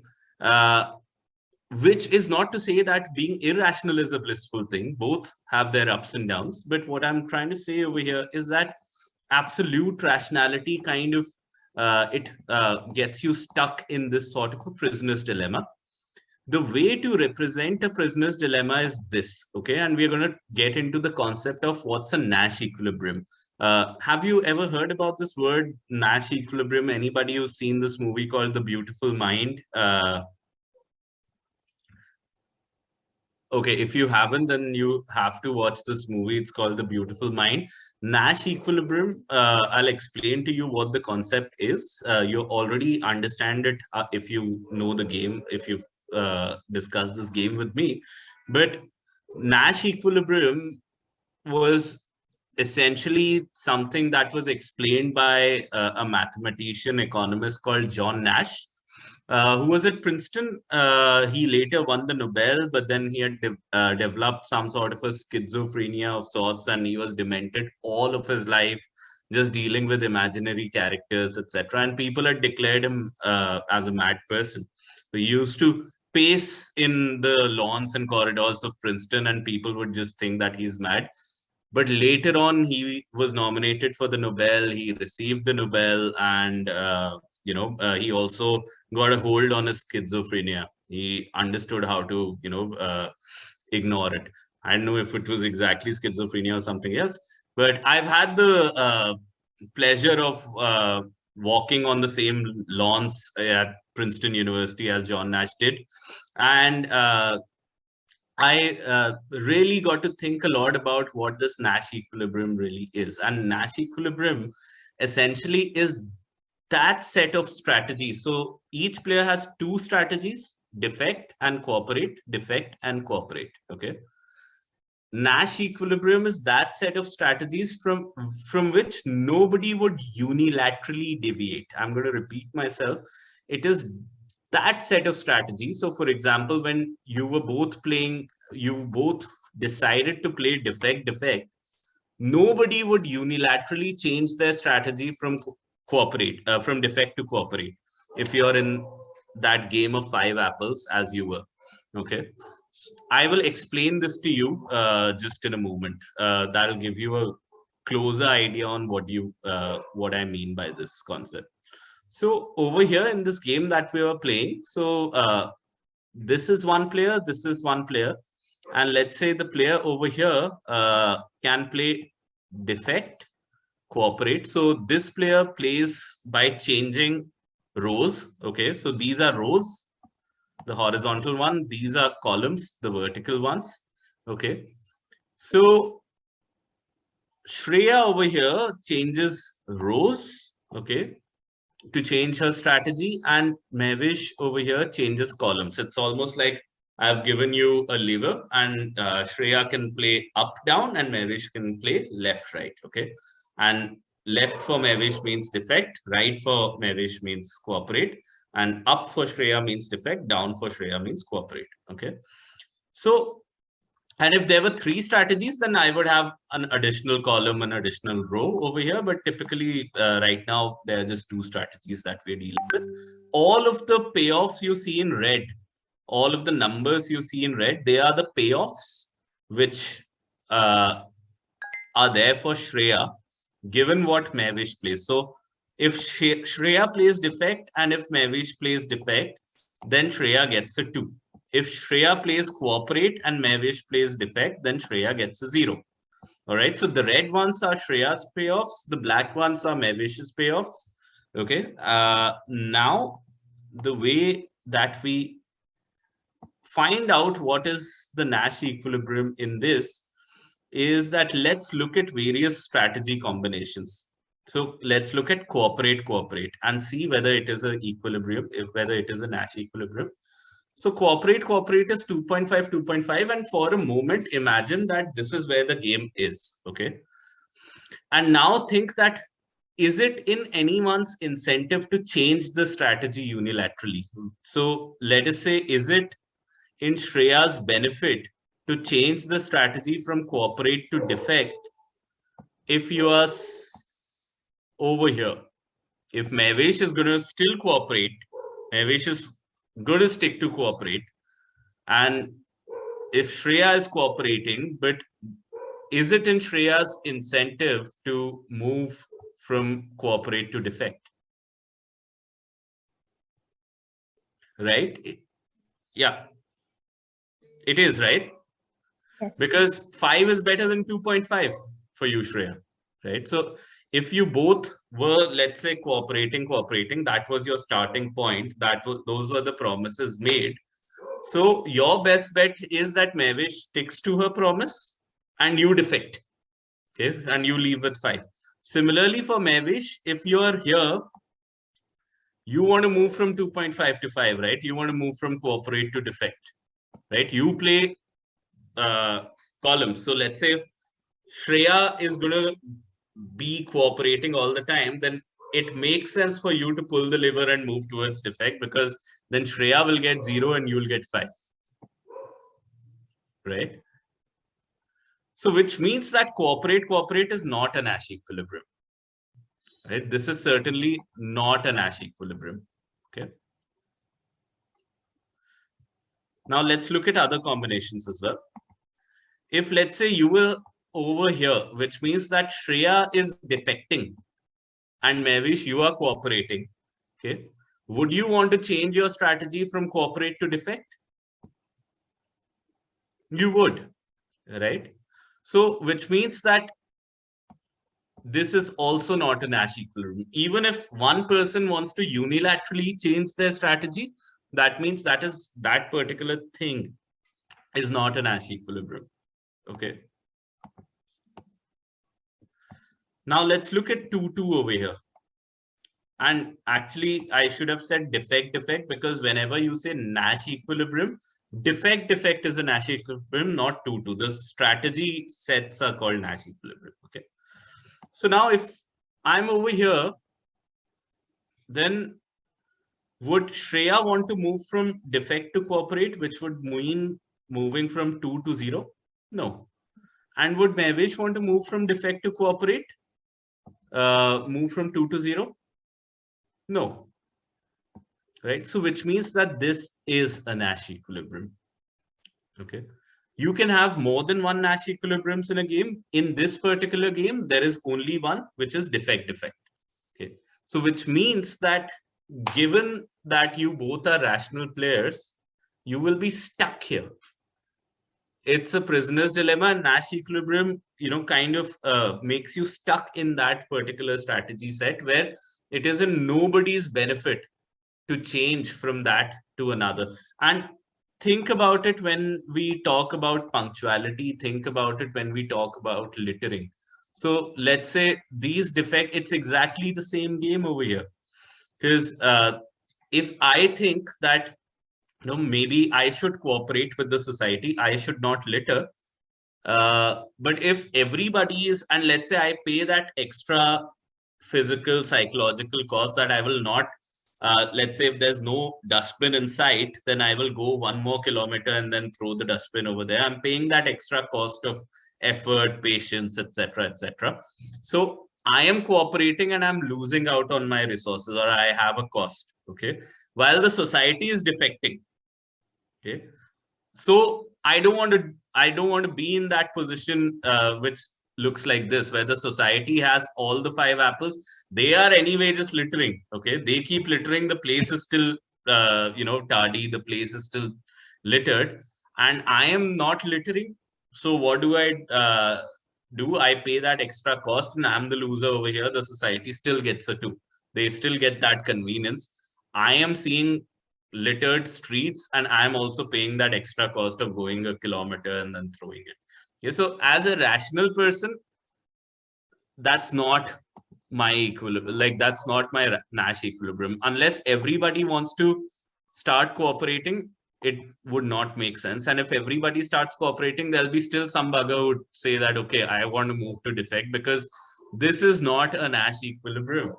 And that is the main problem, that most of the time what happens is that we make laws and we think, and something that Mevesh also talked about, and that's actually very important for our discussion, that we think that just by making laws, just by writing some ink on paper, you will be able to change people's games of real lives. Okay, well, people actually just adjust and adapt to laws. They're always trying to circumvent laws. They'll only abide to laws if they think that it is in their rational interest to do so. And if everybody is actually, if they don't have to be at a disadvantage compared with everybody else. All right. So now, having done this, let's come back to our apples example. And now this is open to everybody. Let's discuss one way in which you would break away from the Nash equilibrium. Or what I'd say is that this is a bad Nash equilibrium, defect. Let us say the problem that I have in front of me is that I want to make cooperate a Nash equilibrium.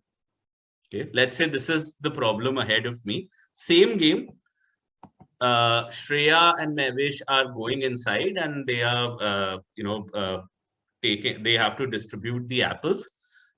And if we do nothing, then there is a very bad Nash equilibrium, which is that they will both defect. I want to change the game in a manner where they eventually start cooperating. And I want to do it rationally. I don't want to do it by just giving them moral gyan, etc., etc. Because again, as I said, talk is super cheap. So, like in India, we have tried to deify various rivers, Ganga, Maiya, and all of that. We still, pollute it, right? So, my thing is that moral gyan has its limits, right? So, how do I change incentives of these two? And this is open for the whole of the class over here. I would be delighted if somebody can give me an idea that we change something which makes them cooperate inside of that class. Anyone wants to take a stab? No good or bad answers. Yes, Shreya. If we distribute it in a way that one gets more than the other and they are still satisfied, like I get 2, Mehvish gets 3, and I'm okay with it. which means that I'll have to manipulate you psychologically to tell you that, okay, less is more, and etc. etc. Yeah, I mean, in the end, we both have our own nations, as you said, and probably something that is a requirement for me might not be for her. So, okay. All right, Ananya, what do you say? I say we kind of distribute the two apples first and let them deviate for the fifth apple. So okay, let them fight for the fifth apple, and so the same baat ho gaya na. Eventually, they are defecting. They'll destroy that fifth apple in their fight.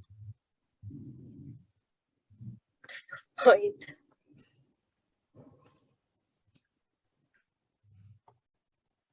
Okay, so how about, here is one proposal. We are going to discuss various proposals over here. Here is one proposal. I will get a policeman, okay? Not even a policeman, because a policeman could be corrupted, okay? Because typically this is what policymakers do. They make this mistake that they think that bureaucrats are automatons, and they don't have a real game in the game of life.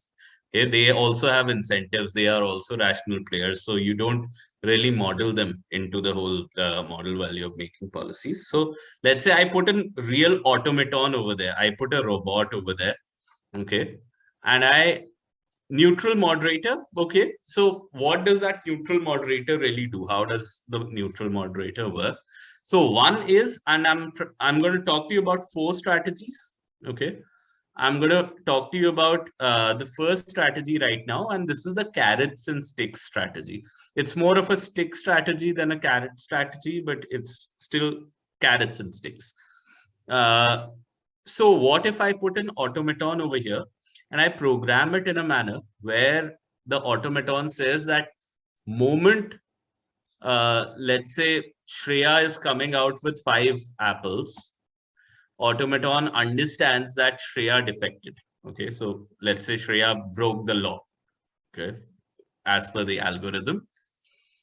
And the automaton's eyes turn red, and it quickly, goes towards Shreya and takes away 4 of her apples. All right, takes away 4 of her apples, so Shreya is just left with 1. Okay, that's your punishment for being bad, right? And let's and imagine that this was a video that was shown to you. It was an imaginary video that was shown to you before you both were entering the classroom, that if you come out, and if any one of you comes out with 5 apples, the automaton is going to rush towards you, take 4 apples from you. You are going to leave with 1. Okay. And that's not a great thing. You could have left with 2.5 and now you're leaving with 1 over here, right? Squid Game.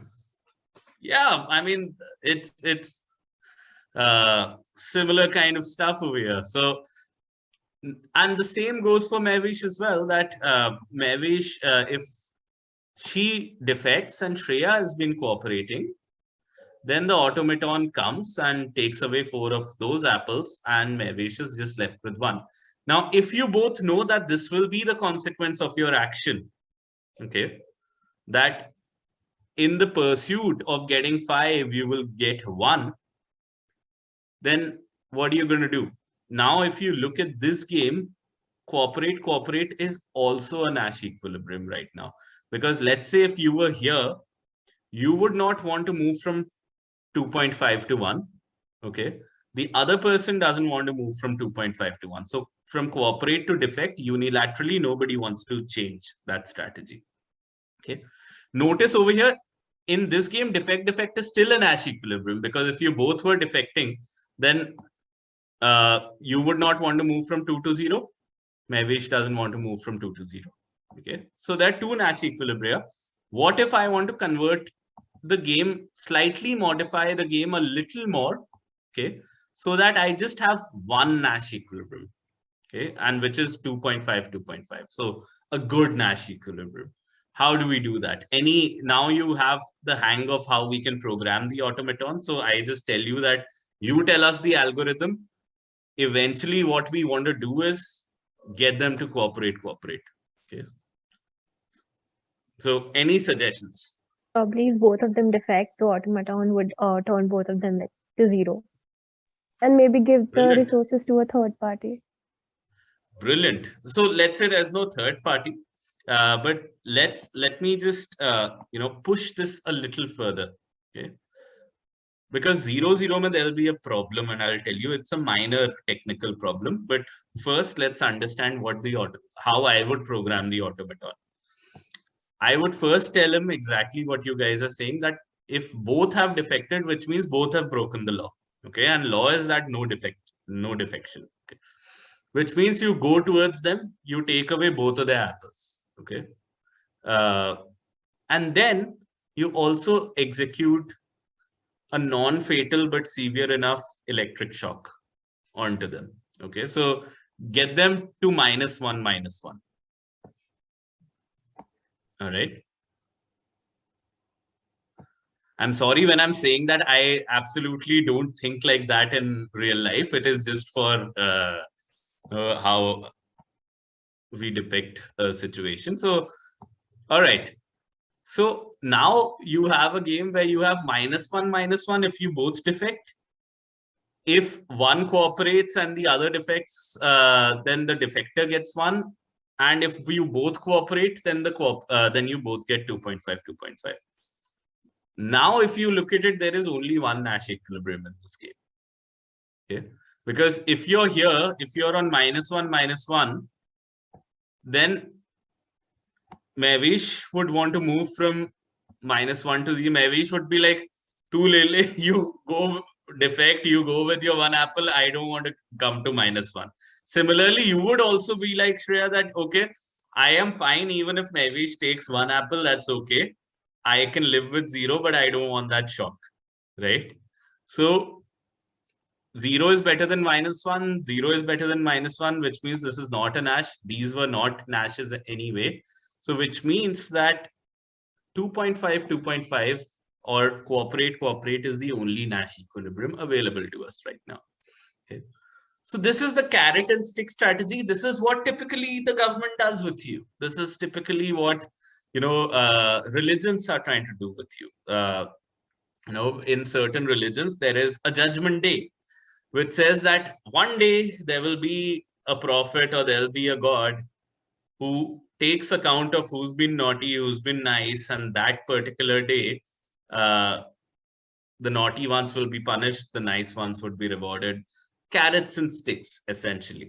Okay, that's one strategy. That's what the law tells you, that if you kill somebody, we are also gonna do this to you. We're gonna put you behind the bars, etc., etc. So all carrots and stick strategy. Why? To bring about cooperation in the society, because if you are in a society which does not have that sort of a cooperation, then every time where you could have left with 2, or the society could have harnessed a lot of resources together, they would always be stuck in a suboptimal or a less than ideal equilibrium. Okay.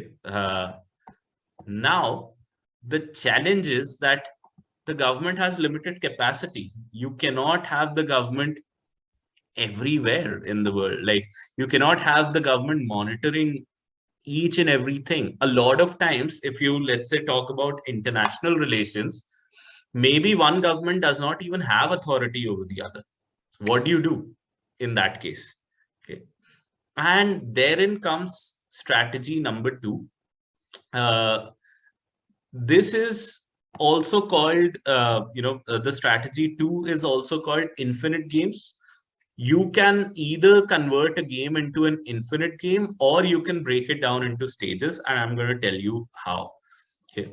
So let's say this game was played over and over. So every day, Shreya and Mavish have to come in and they have to play this game each and every day up till infinity. You're never going to die. You're always going to, be faced with each other each and every day. Okay, when you're doing that, there are greater chances of cooperation.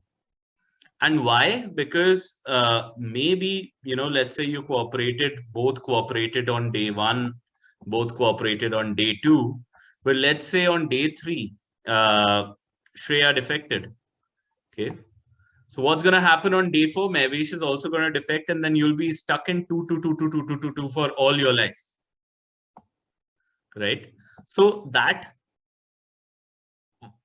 extra 2.5 that you've received over here today. So, you could have received 2.5. Now you receive 5 over here. So that extra 2.5 that you've received one day, on the scale of infinity, it really doesn't count for so much. So you would, if you were cooperating, you would have covered this 2.5 ka gap in, the next 5 transactions in the next 5 days.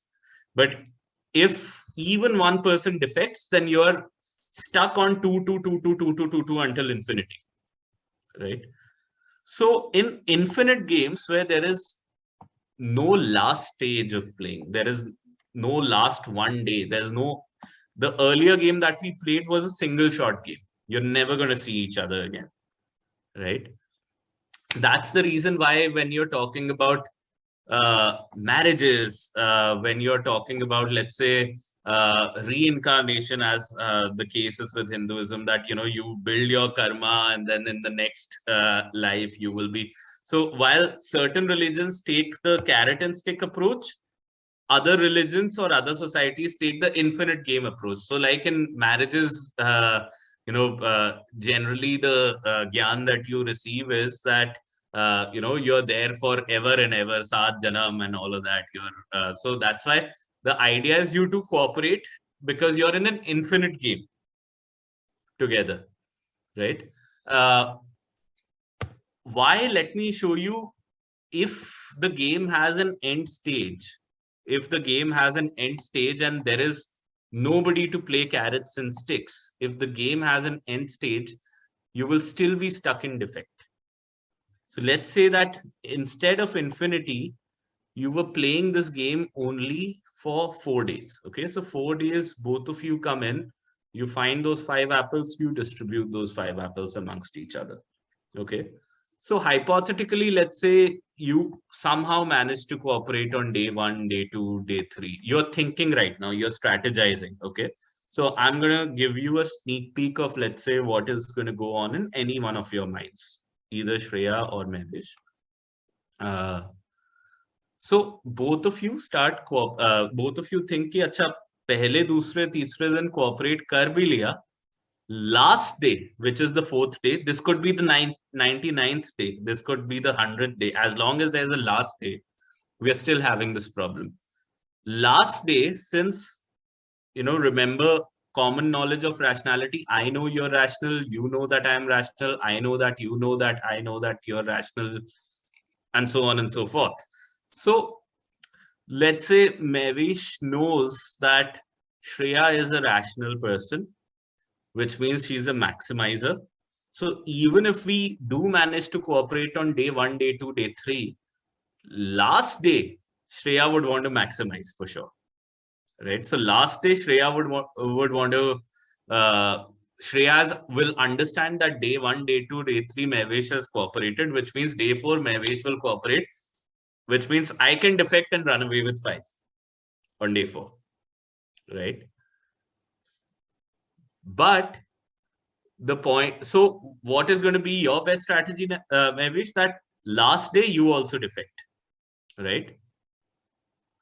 So last day your fate is sealed, that last day you both are going to defect in any case, because Shreya is also thinking the same, that Mavish is a rational player. So which means that last day, if we are cooperating day 1, day 2, day 3, then she would be expecting that I would cooperate on day 4 as well, which means that she would want to play smart and last day defect and run away with 5.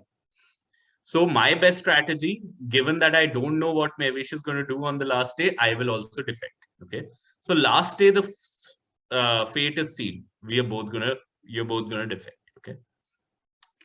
Now second last day, Shreya starts thinking that Mavish is going to defect on the last day. So last day we are all going to get 2 each. Mehwish is a maximizer, which means that Mehwish knows that last day fate is sealed. So Mehwish wants to maximize, which means Mehwish will defect on the second last day. Right? Do you get the logic over here? Because you know that that's what's going to happen on the last day. So the other person or yourself, but let's say the other person is certainly going to defect on the second last day. And if they're certainly going to defect on the second last day, then you should also defect on the second last day. You're at 2-2. Okay. Now Mehwish knows that Shreya is thinking that she will defect on the second last day, which means Shreya will defect on the second last day, which means second last day is sealed, which means Shreya might defect on the third last day. And if Shreya is going to defect on the third last day, then Mehwish should defect on the third last day as well. So you're stuck over there again. And that way you're stuck right up till the first stage. No matter how many levels of games you have. Mehwish, do you have a question there? Yeah. Since we know that we are going, the other person is going to be defecting and that we should also defect. And then we are rationalizing that they will be defecting, so we should be also defecting. So basically, we know कि वो भी अगर defect करे, हम भी defect करे, तो both will get 2-2. So why not cooperate in them to maximize that earning? You start cooperating and, let's say you both decided that we'll cooperate. Maybe you cooperated on day 1, day 2, day 3 again.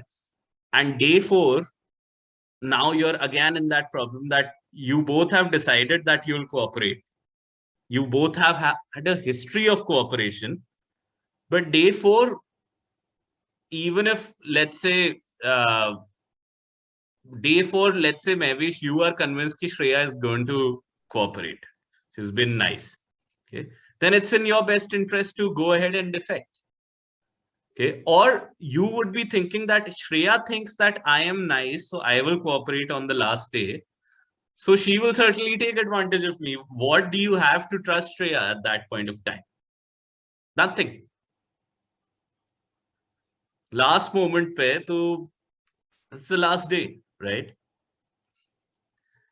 So the point is, that's why you'll also see one thing that I've noticed. This is a hypothesis not borne out by evidence. On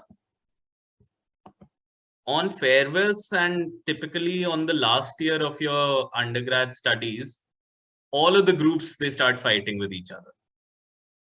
Right? Because last stage, uske baad thodi milna hai. That's all. Unless they have a very strong sense of infinity, that they have to cooperate with each other. That's why universities and departments, they want to inculcate that sense that these are the jokers which will help you forever in your life. They are trying to instill a sense of infinity in you. Okay. And indeed, that has happened in real life. You see, France and Britain were the worst of enemies for most of the medieval period. Then they became modern times, then they became the best of friends because they realized that they cannot annihilate the other nation. They cannot destroy the other nation. So these are two infinite entities. Right now, what's also happening with India and Pakistan is that both parties think that one day we will be able to disintegrate the other party. Right? So you're not in an infinite game. There's a last stage that everybody is hoping to have. Okay. So until then, you'll defect. Okay. If you develop a sense of infinity, then you cooperate. Now, the thing is that in real life, a lot of it also works out. Practical evidence tells us that a lot of it also works out when you just break things down into many, many stages. So a lot of times people don't make such rational calculations to that extent. So just breaking things down into stages can bring about cooperation. And in the climate change context, a better utilization of resources. Okay. So now I'll first give you a security example, then I'll give you a climate change example. Okay. So the security example is that, let's say there is this disputed area and there's a line of control. Okay. Easy thing with Indian audience is that you don't have to explain these things. We are grown up with these stories. So you have a line of control over here, and on both sides of the line of control, you have the two opposing armies. which are placed. Now, how does de-escalation really happen in real life? ऐसा नहीं है कि UN forces will come and both will, just leave the place and de-escalate. That doesn't happen. What typically happens is that even if you get a third party like the UN or some other peacekeeping forces, then peacekeeping forces, they say that first, what you need to do is that you sign a declaration. You say that you both intend to go back. Okay. You get the intention, but both parties know that talk is cheap. Just signing the declaration, like ink on paper, doesn't mean that the law is going to be abided. Okay. Because I will not abide if the other party is not abiding, and we'll then be stuck in that prisoner's dilemma. So what's going to happen over here is they insist that you withdraw just 1 kilometer each. Do it in phases. You withdraw just 1 kilometer each over here, so that if, let's say, you are this side and you are the right side, and you see this party trying to come back, and with the hope that they will be able to encroach even on your territory that you have receded from, then since you've only withdrawn 1 kilometer, you have enough chance to run back quickly and, restore the status quo, right? Because you haven't had much to lose. Even if you lose that, technically you're able to take that risk because 1 kilometer is not that big of a risk. But still, you won't really be risking it, because if you see them rushing back in, you can also quickly rush back in and respond very quickly and, restore the status quo. But what if you both receded and the other party did not rush back? Which means if they did not, there is some bit of trust which is established between both of the parties, that I did not rush back, the other party does not rush back, which means that their claim is a little credible that they also want to de-escalate the situation. Okay. So now, having established that little trust, you can ask them to withdraw 1 kilometer further, both the parties. And if they want to cheat and, take away the territory you've receded from, you can, and if they are coming back again, then you can also come back and restore the status quo. However, if they don't do it, then again, you have some more trust which is established between the two of you. All right. And then finally, in the last stage, you both can then decide to withdraw completely. Right. So it is gradually, you're building trust through these things. Now, in terms of climate change, what you'd see is, let's say, hypothetically, you have a river which is going. So let's say you have a river and you have 3 factories alongside the river. All right. I see some of the videos going off, and I would request if more of you can turn on your videos now. Okay, 3 factories, and I come from, my hometown is in the state of Uttar Pradesh, so I see that whenever I'm driving back from Delhi to Firozabad, my hometown, that Yamuna, the river, has literally been turned into a nala, right? Let me just turn on the charging for this laptop, and I'll come back with the story.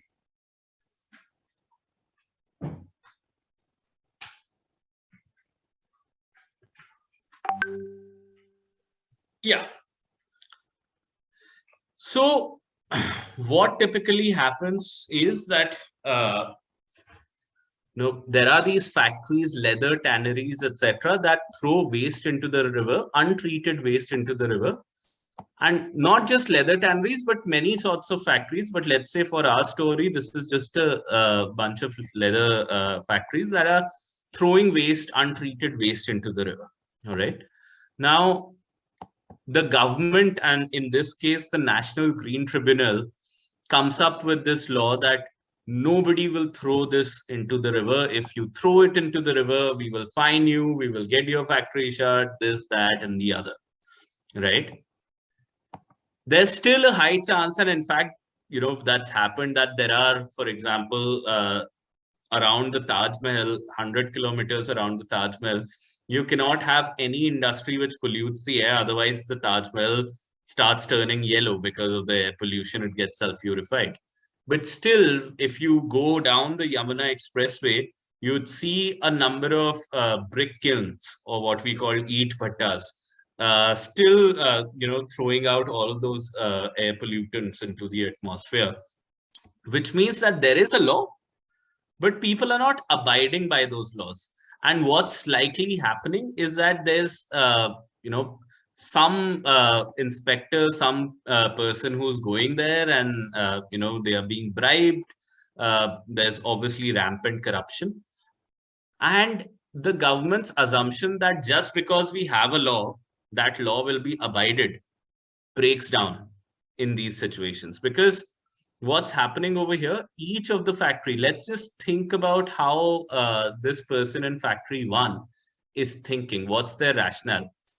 So let's say the government came up with this order that you have to install a waste treatment plant, and let's say that waste treatment plant is going to cost you 10 lakh rupees per factory. Okay. Now, factory 1 owner is going to think that, what if I spend those 10 lakh rupees, I'm making a capital expenditure on this, or it could be 1 crore rupees, but let's say for simplicity, it's 10 lakh rupees.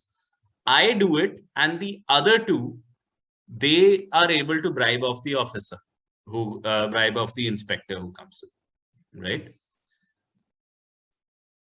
Or for any other reason, they decide not to abide by the law. Then I have spent 10 lakhs. I am uncompetitive in the market. Either I'm going to reduce my profits by 10 lakhs, or I'm going to make my product more expensive. In either case, as compared to the other two factories, I'm going to be more uncompetitive. Okay. So I didn't, and it's the same problem such as littering streets, that over here, I stopped doing this. I spent 10 lakhs. I'm more uncompetitive in the market. Eventually, I'm driven out of the market. The river is still dirty because the other two are not, investing in this infrastructure, right? And the second person is going to think exactly the same, that what if I do this and the others don't, then I would have spent 10 lakhs. I have lower profits, or I'll have to make more expensive products. The other two will be selling cheaper products with higher profits. I'm going to be uncompetitive and driven away from the market. While the other two survive, the river still remains dirty. So I'm not going to follow the law, right? I'm going to figure out how to bribe the inspector. And then, the third person also comes in, and the third person also says, thinks exactly in the same manner. But what if the government changed the policy and the government insisted that we are going to break it down into stages? We're going to not promulgate this policy in a go. We are going to break it down into stages, and here's how it's going to work. Stage 1 is that you have to make no investment. Stage 1 is that all you need to do is that you need to sign an agreement, and you need to show that you have left some space out simply for setting up the waste treatment plant. You've not invested 1 penny in purchasing any machinery. You're just signing that I intend to build a waste treatment plant over here, and here is some space. All right. So it's a costless sort of a commitment. So it's easier to get it from everybody. So inspector goes in here, gets the commitment from the first person, gets the commitment from the second person, and tells the second person that the first has also signed it, gets the commitment from the third person as well. And all three of them have left some space. Okay. Because so far it's quite costless. All right. Now, so this is first stage over. Tick, tick, tick. Everybody has left some space over here. Now, the inspector comes into the second stage, and in the second stage, each person has to spend, let's say, 2 lakh rupees just to fit some pipings over here, which will be eventually used for the waste treatment plant. Okay. So let's say this piping costs 2 lakh rupees, and you have fitted it over here. All right. Now, the first person, since the first person knows that the others have committed, okay, let's say that for one reason or the other, the first person also says ki acha yaar, 2 lakh is nothing, and the others are also, they have at least committed on paper. Even if they defect later on, 2 lakh is not that big of a loss for me. So why go against the government? I'll put 2 lakhs in, and I'll fit some pipes over here. And the second person, so the inspector comes to the first person and puts a tick, okay, you have the pipe, goes to the second person, tells the second person that, hey, the first person has put up a pipe, have you put on a pipe? And let's say the second person also thinks in the same way that, yeah, it seems like both of them had left out some space. So both of them are serious about setting up the plant. 2.5 lakhs is not that much of an amount. Why go against the government? I'll put down the pipe. Okay. They do it. The third person also does it. All three of them know that all three of them have done it. Stage 2 completed. Okay. Now, stage 3 is where they have to spend the rest of the 7.5 lakhs to set up the waste treatment plant. And at this stage, now one knows that 2 and 3 have also committed some money towards it. They have put 2.5 lakhs. So one has some trust that 2 and 3 are also, it's not going to be a case that only one has put the waste treatment plant. All of them are putting it. One is expecting that all three of them are putting it. So one is more likely to put the rest of the 7.5 lakh, build the waste treatment plant. 2 is also expecting, because 2 knows that 3 and 1 have invested 2.5 lakhs already. Let's say, 2 is still a little hesitant. So let's say the inspector says that, you see, 1 has already done it, 3 has already done it. Why are you the only one remaining? 2 will also do it. In essence, 2 will actually do it, because if everybody is expecting that everybody is going to do it, then they still have some confidence that indeed it will lead to a cleaner river, and indeed it will not put me specifically to a disadvantage vis-a-vis my other competitors, because all of them are committing that amount of money. So there's a much higher likelihood that by breaking it down into stages, you will be able to get greater compliance for your law. Okay, so those are 2 methods to do that. Those are 2 methods to break things down. So one is break things down into stages or play infinite games, and one is carrot and sticks. We have 2 more methods. I'm not going to divulge those methods right now. I'll just tell you the strategies. I won't tell you the logic behind those strategies right now. But typically, one method which is utilized by international players, because UN is not like a super police or like a super government that can put carrots and sticks for countries. So what UN essentially does is that it creates certain rules. It makes information available, and through that, people can automatically calculate. I would not get into that example right now, because it's going to take a lot more time. And the last one is that you make cooperation really, really lucrative. So if,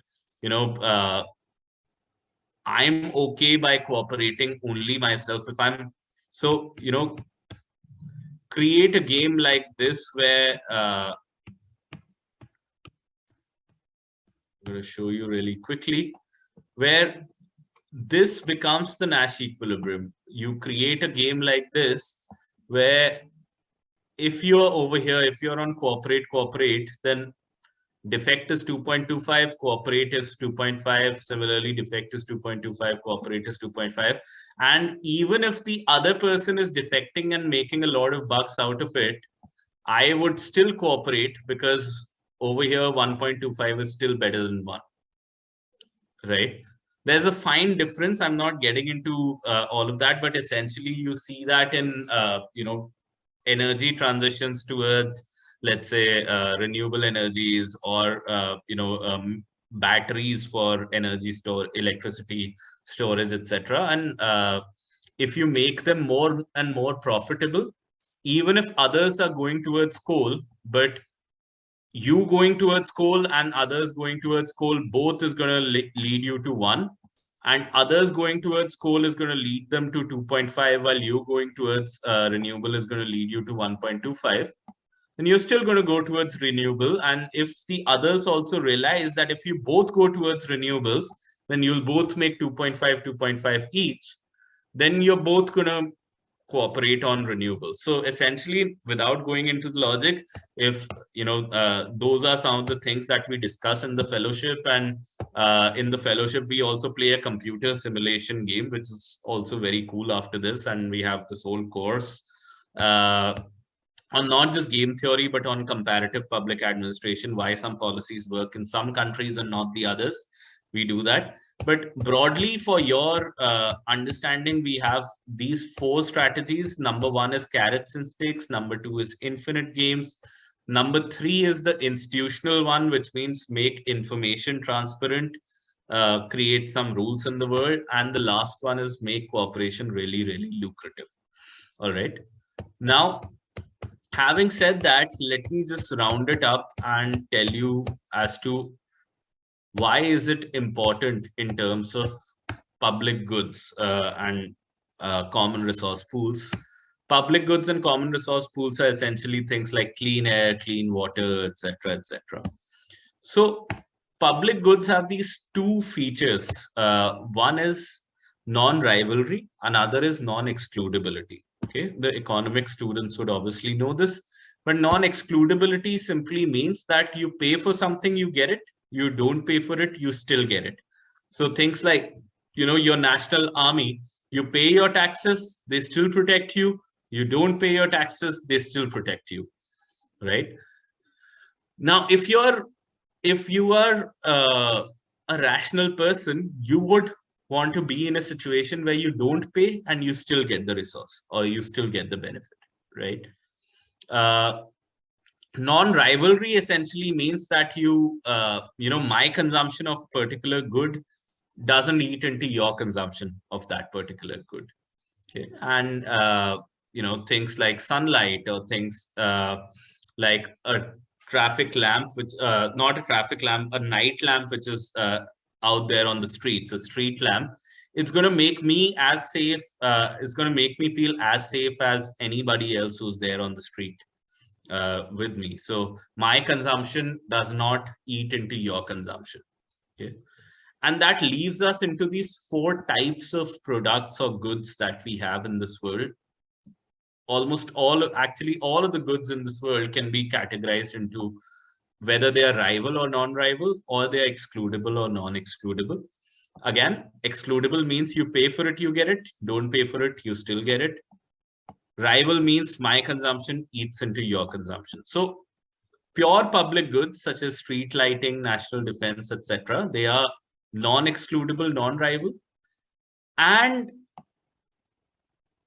these common resource pools, they are rival but non-excludable. So think of, let's say, fish in a pond around you, and let's say you can access the pond without paying anything to the government. So it's non-excludable. You pay for the maintenance of the pond, you still get to access it. You don't pay for it, you still get to access it. But it's rival because my consumption of the fish from that pond leaves a fewer number of fishes for you to consume. Okay. The third type of goods are called quasi-public goods. They are also called club goods. Okay, so because it's more like being in a club, that they are excludable, they are non-rival, which means that you pay for it, you get it. You don't pay for it, you don't get it. But once you've paid for it and you're inside, that means that, my consumption doesn't eat into your consumption. So things like the toll road, once you've paid the toll, then my consumption of that road doesn't really eat into your consumption of that road. Or you're in a movie theater, so you pay for it, you get it. You don't pay for it, you don't get it. But once you've paid for it, then my consumption doesn't eat into your consumption. All right. And then the last types of goods are your pure private goods, which are both excludable and rival, which means my consumption eats into your consumption, or at least it drives the prices up, and you pay for it, you get it. Don't pay for it, you don't get it. Now, the challenge that we are facing as a world is that we are moving most of the goods that we have from this right side of common resources and public goods to this left side. Right? That's the challenge that we are facing in this world right now. And I'm going to give you 2 examples, actually 3 examples over here really quickly, and that'll be the close of our discussion today since we have just 5 minutes. One is an imaginary one, 2 are real things which are happening in the world. So the imaginary one is just to also get this concept settled very well into your minds. So let's say that it's actually not completely imaginary. So in San Francisco, whenever I used to come down in the evening after my lecture, I'd go down a metro station, like we have any metro station over here in Delhi as well. And there'll be this really nice saxophonist who'll be playing the saxophone in the underground metro station. And he'd have a nice, boombox or sort of speakers attached to his saxophone. He'd have a hat kept in front of him over there. And if you like the music, you pay for it. If you don't like the music, you don't pay for it. And even if you like the music, you can just live without not paying for it at all. So it's a non-excludable good. It's also a non-rival good because at that point of time, my consumption of that music is not eating into your consumption of that music, right? If I'm enjoying the music standing on that metro station, it doesn't reduce, the amount of music that you can enjoy just standing over there at the same place, right? So it's also non-rival. So at this point of time, his music is a pure public good, all right? But let's say I am a conniving businessman, and I don't want to stereotype over here. I don't think all businessmen are conniving. But let's say I want to make some money off of this person. I want to make some bucks out of this person. What do? I pluck him out of this metro station. I put him in a stadium or an arena, and I put tickets on his concert or show. So what I've done is that I have converted this public good to a club good or a quasi-public good. I've made it from non-excludable to excludable, right?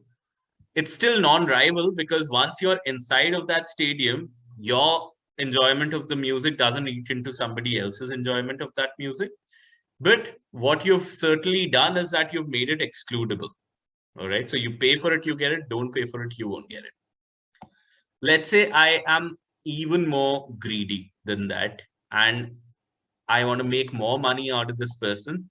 So I move this person out of that stadium and I put this person in a recording studio with soundproof walls, and I record exactly 100 CDs of this. And sorry to all of the Gen Zs over here if you don't understand what CDs are, but I think conceptually you do understand what CDs are.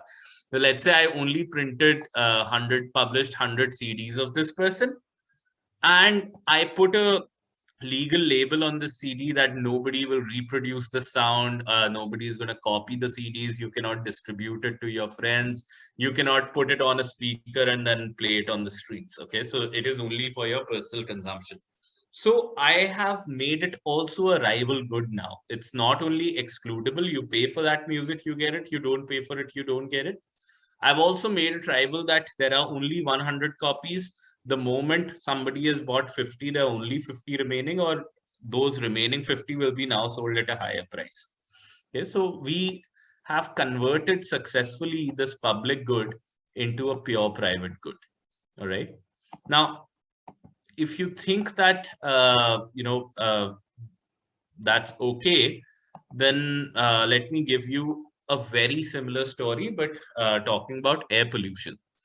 So right now we are in developing countries. We are, burning coals, natural gases, and we have we had a number of people from our think tank at the COP26 negotiations, which were going on right now, a couple of months back in Glasgow. And the main thrust of the debate was whether developing countries should stop polluting or developed countries should finance developing countries to buy the sort of technology and equipment that they can easily switch to non-polluting ways of harnessing energy. So, but let's say right now, and that's how it was settled, and that's how everybody in India also and developing countries feel, that next 10 to 20 years, we have to get our economic growth on the back of burning fossil fuels. Okay, we are in the name of it, we are trying to reduce it, but overall, we are still going to be burning fossil fuels. And imagine that in the next 10 years, all of your even pristine states such as Uttarakhand, Himachal, etc., all will become super industrialized, and air pollution would go high, AQIs would go, terribly bad. And let's say that there is no developing country in the world which has clean air now. There's no place in the world, in the developing countries, all the countries which have just now developed in these 10 years, which have clean air, because all of them are growing on the back of fossil fuels. And now you're a person who wants to breathe clean air, or let's say you're detected with a disease that you have to breathe clean air if you want to survive. Then what do? You go to those countries which had the money to invest in clean technologies. So you move to a Germany, you move to a Switzerland, and obviously when you're moving to these countries, they are a lot more expensive than any of the developing countries. They're a lot more expensive as compared to India or Bangladesh, etc. So in a way, you're paying a premium for breathing clean air. So if you're living in Switzerland, it's a lot more expensive to live over there. And what you're doing is that you're spending a lot more money just to breathe clean air, which means that the non-excludable product, which clean air was, has been converted into an excludable good, which means that you pay for it, you get it. You don't pay for it, you don't get it. And with water, we have already done a great deal of damage. With water, cities after cities in India, and water is a common resource pool because it's excludable. It's rival. It's non-excludable. Potable water is rival, because if I consume some water, which means a little lesser water available for you, and total, potable water in this world is just 3.4% of the total water available to us. So water, we have already packaged, we have converted it into a private good. And I know of families, especially for some reason, I've seen those families in California only, where people just have these crates and crates of packaged drinking water, and that's all that they drink. They don't drink any water from the tap or from any other sources. So which means that there are certain pockets of the world, and it's going to increase, where water has become a completely privatized good. Okay, and if you do a game theoretical analysis, you would easily be able to see that whatever is non-excludable, which is this right side of our metrics, well, which means you pay for it, you get it, you don't pay for it, you don't get it, you still get it. Everybody would want to be a free rider for these types of goods. So everybody would want to play hawk or play defect, and they would want to, they would eventually get stuck in that sort of a prisoner's dilemma, where resources are getting depleted, but nobody wants to change their strategy from hawk to dove or defect to cooperate, because if I do it only by myself and if the others don't do it, then the situation doesn't get resolved. Okay, so that's happening. You are moving from here to here for most of the goods. Now, if you have put an air purifier in your room, or if in your home, you've already privatized clean air, right? So what's happening is that the Nash equilibrium, which is in this case a very bad Nash equilibrium, it's all moving on the left side of these four quadrants from the right side. And those are problematic situations. And to deal with those situations, we have these four strategies which are again carrots and sticks. Break it down into stages or infinite games. Institutions, which means make information transparent, make information trustworthy, have some rules of the game, and then finally make cooperation really, really, really lucrative. So these are the 4 strategies. I'm happy to take any questions that you might have. I'll also, I'm absolutely happy to add you on LinkedIn if you want to do that. You can follow me on Twitter. I'm on @ArpitCHTR.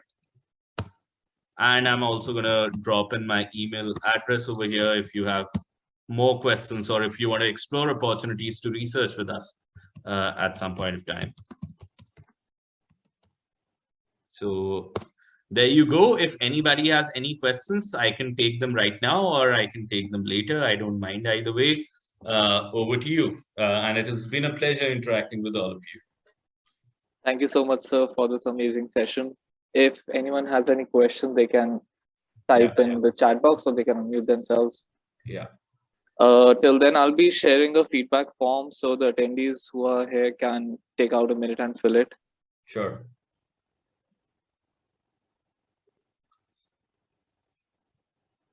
Perfect. So I will take your leave if that's okay. And I hope that this was something that was useful. That's something I know that this is not a subject that you will get a lot of control of just by dealing with it just once, but with some practice you will be. I see one hand up. Himani, you have a question? Yes, sir. Sure. So the approach that you told, like breaking it in the step, and also like the example that you gave, but sir, so that approach also involves a lot of people. Like for the you said that they can sign a document that they'll invest. So sir, during this we as we see that there are people involved, and we also cannot totally trust the mediators or whoever is involving. So sir, isn't it that very isn't it a strategy with so many loopholes, because we are judging, we are dealing with people through people. So exactly. And thank you, Himani. If you're thinking like that, what you said, we are dealing with people through people, that means you're understanding the game theoretical logic. So Himani, to some extent you're correct, and that's why breaking it down into stages is not, that's why there are 4 strategies. You can't use you can't depend on just one strategy. You need to sometimes use all 4 of them. In some context, one of them doesn't work at all, another one works better. Typically you'd have to take a good look at the situation, understand whether strategy 1 would be a good one, strategy 2 could be a good one, strategy 3 could be a good one, or 4, or a combination of these. So it depends on a case-to-case basis. We do some of that modeling in our work, but it'll be a longish discussion if we get to the details right now. But feel free to reach out on email or LinkedIn, and I'm happy to offer more details. But you're right, that strategy does not work in all of the situations which are there. thank you, sir. Thank you. I guess we don't have any more questions from the attendees. So with this, we come to the end to this amazing session. Thank you so much, sir, for being here. Thank you so much. You can all check out their websites. All the links are in the description to know more about the fellowship. Yes, and if you really want to work or learn in a super international environment with Ivy League professors, diplomats, etc. as your mentors, then do consider applying to the GPODS fellowship. You'll have a peer network of people from 20 plus countries, and many folks who are willing to help you build your career. So if you're interested in policy, diplomacy, sustainability, check us out and do apply, and we'll have a lot more discussions, hopefully not as taxing with you, very interesting discussions as part of our fellowship. But all the best. have a nice dinner if you haven't eaten, and good night. Bye.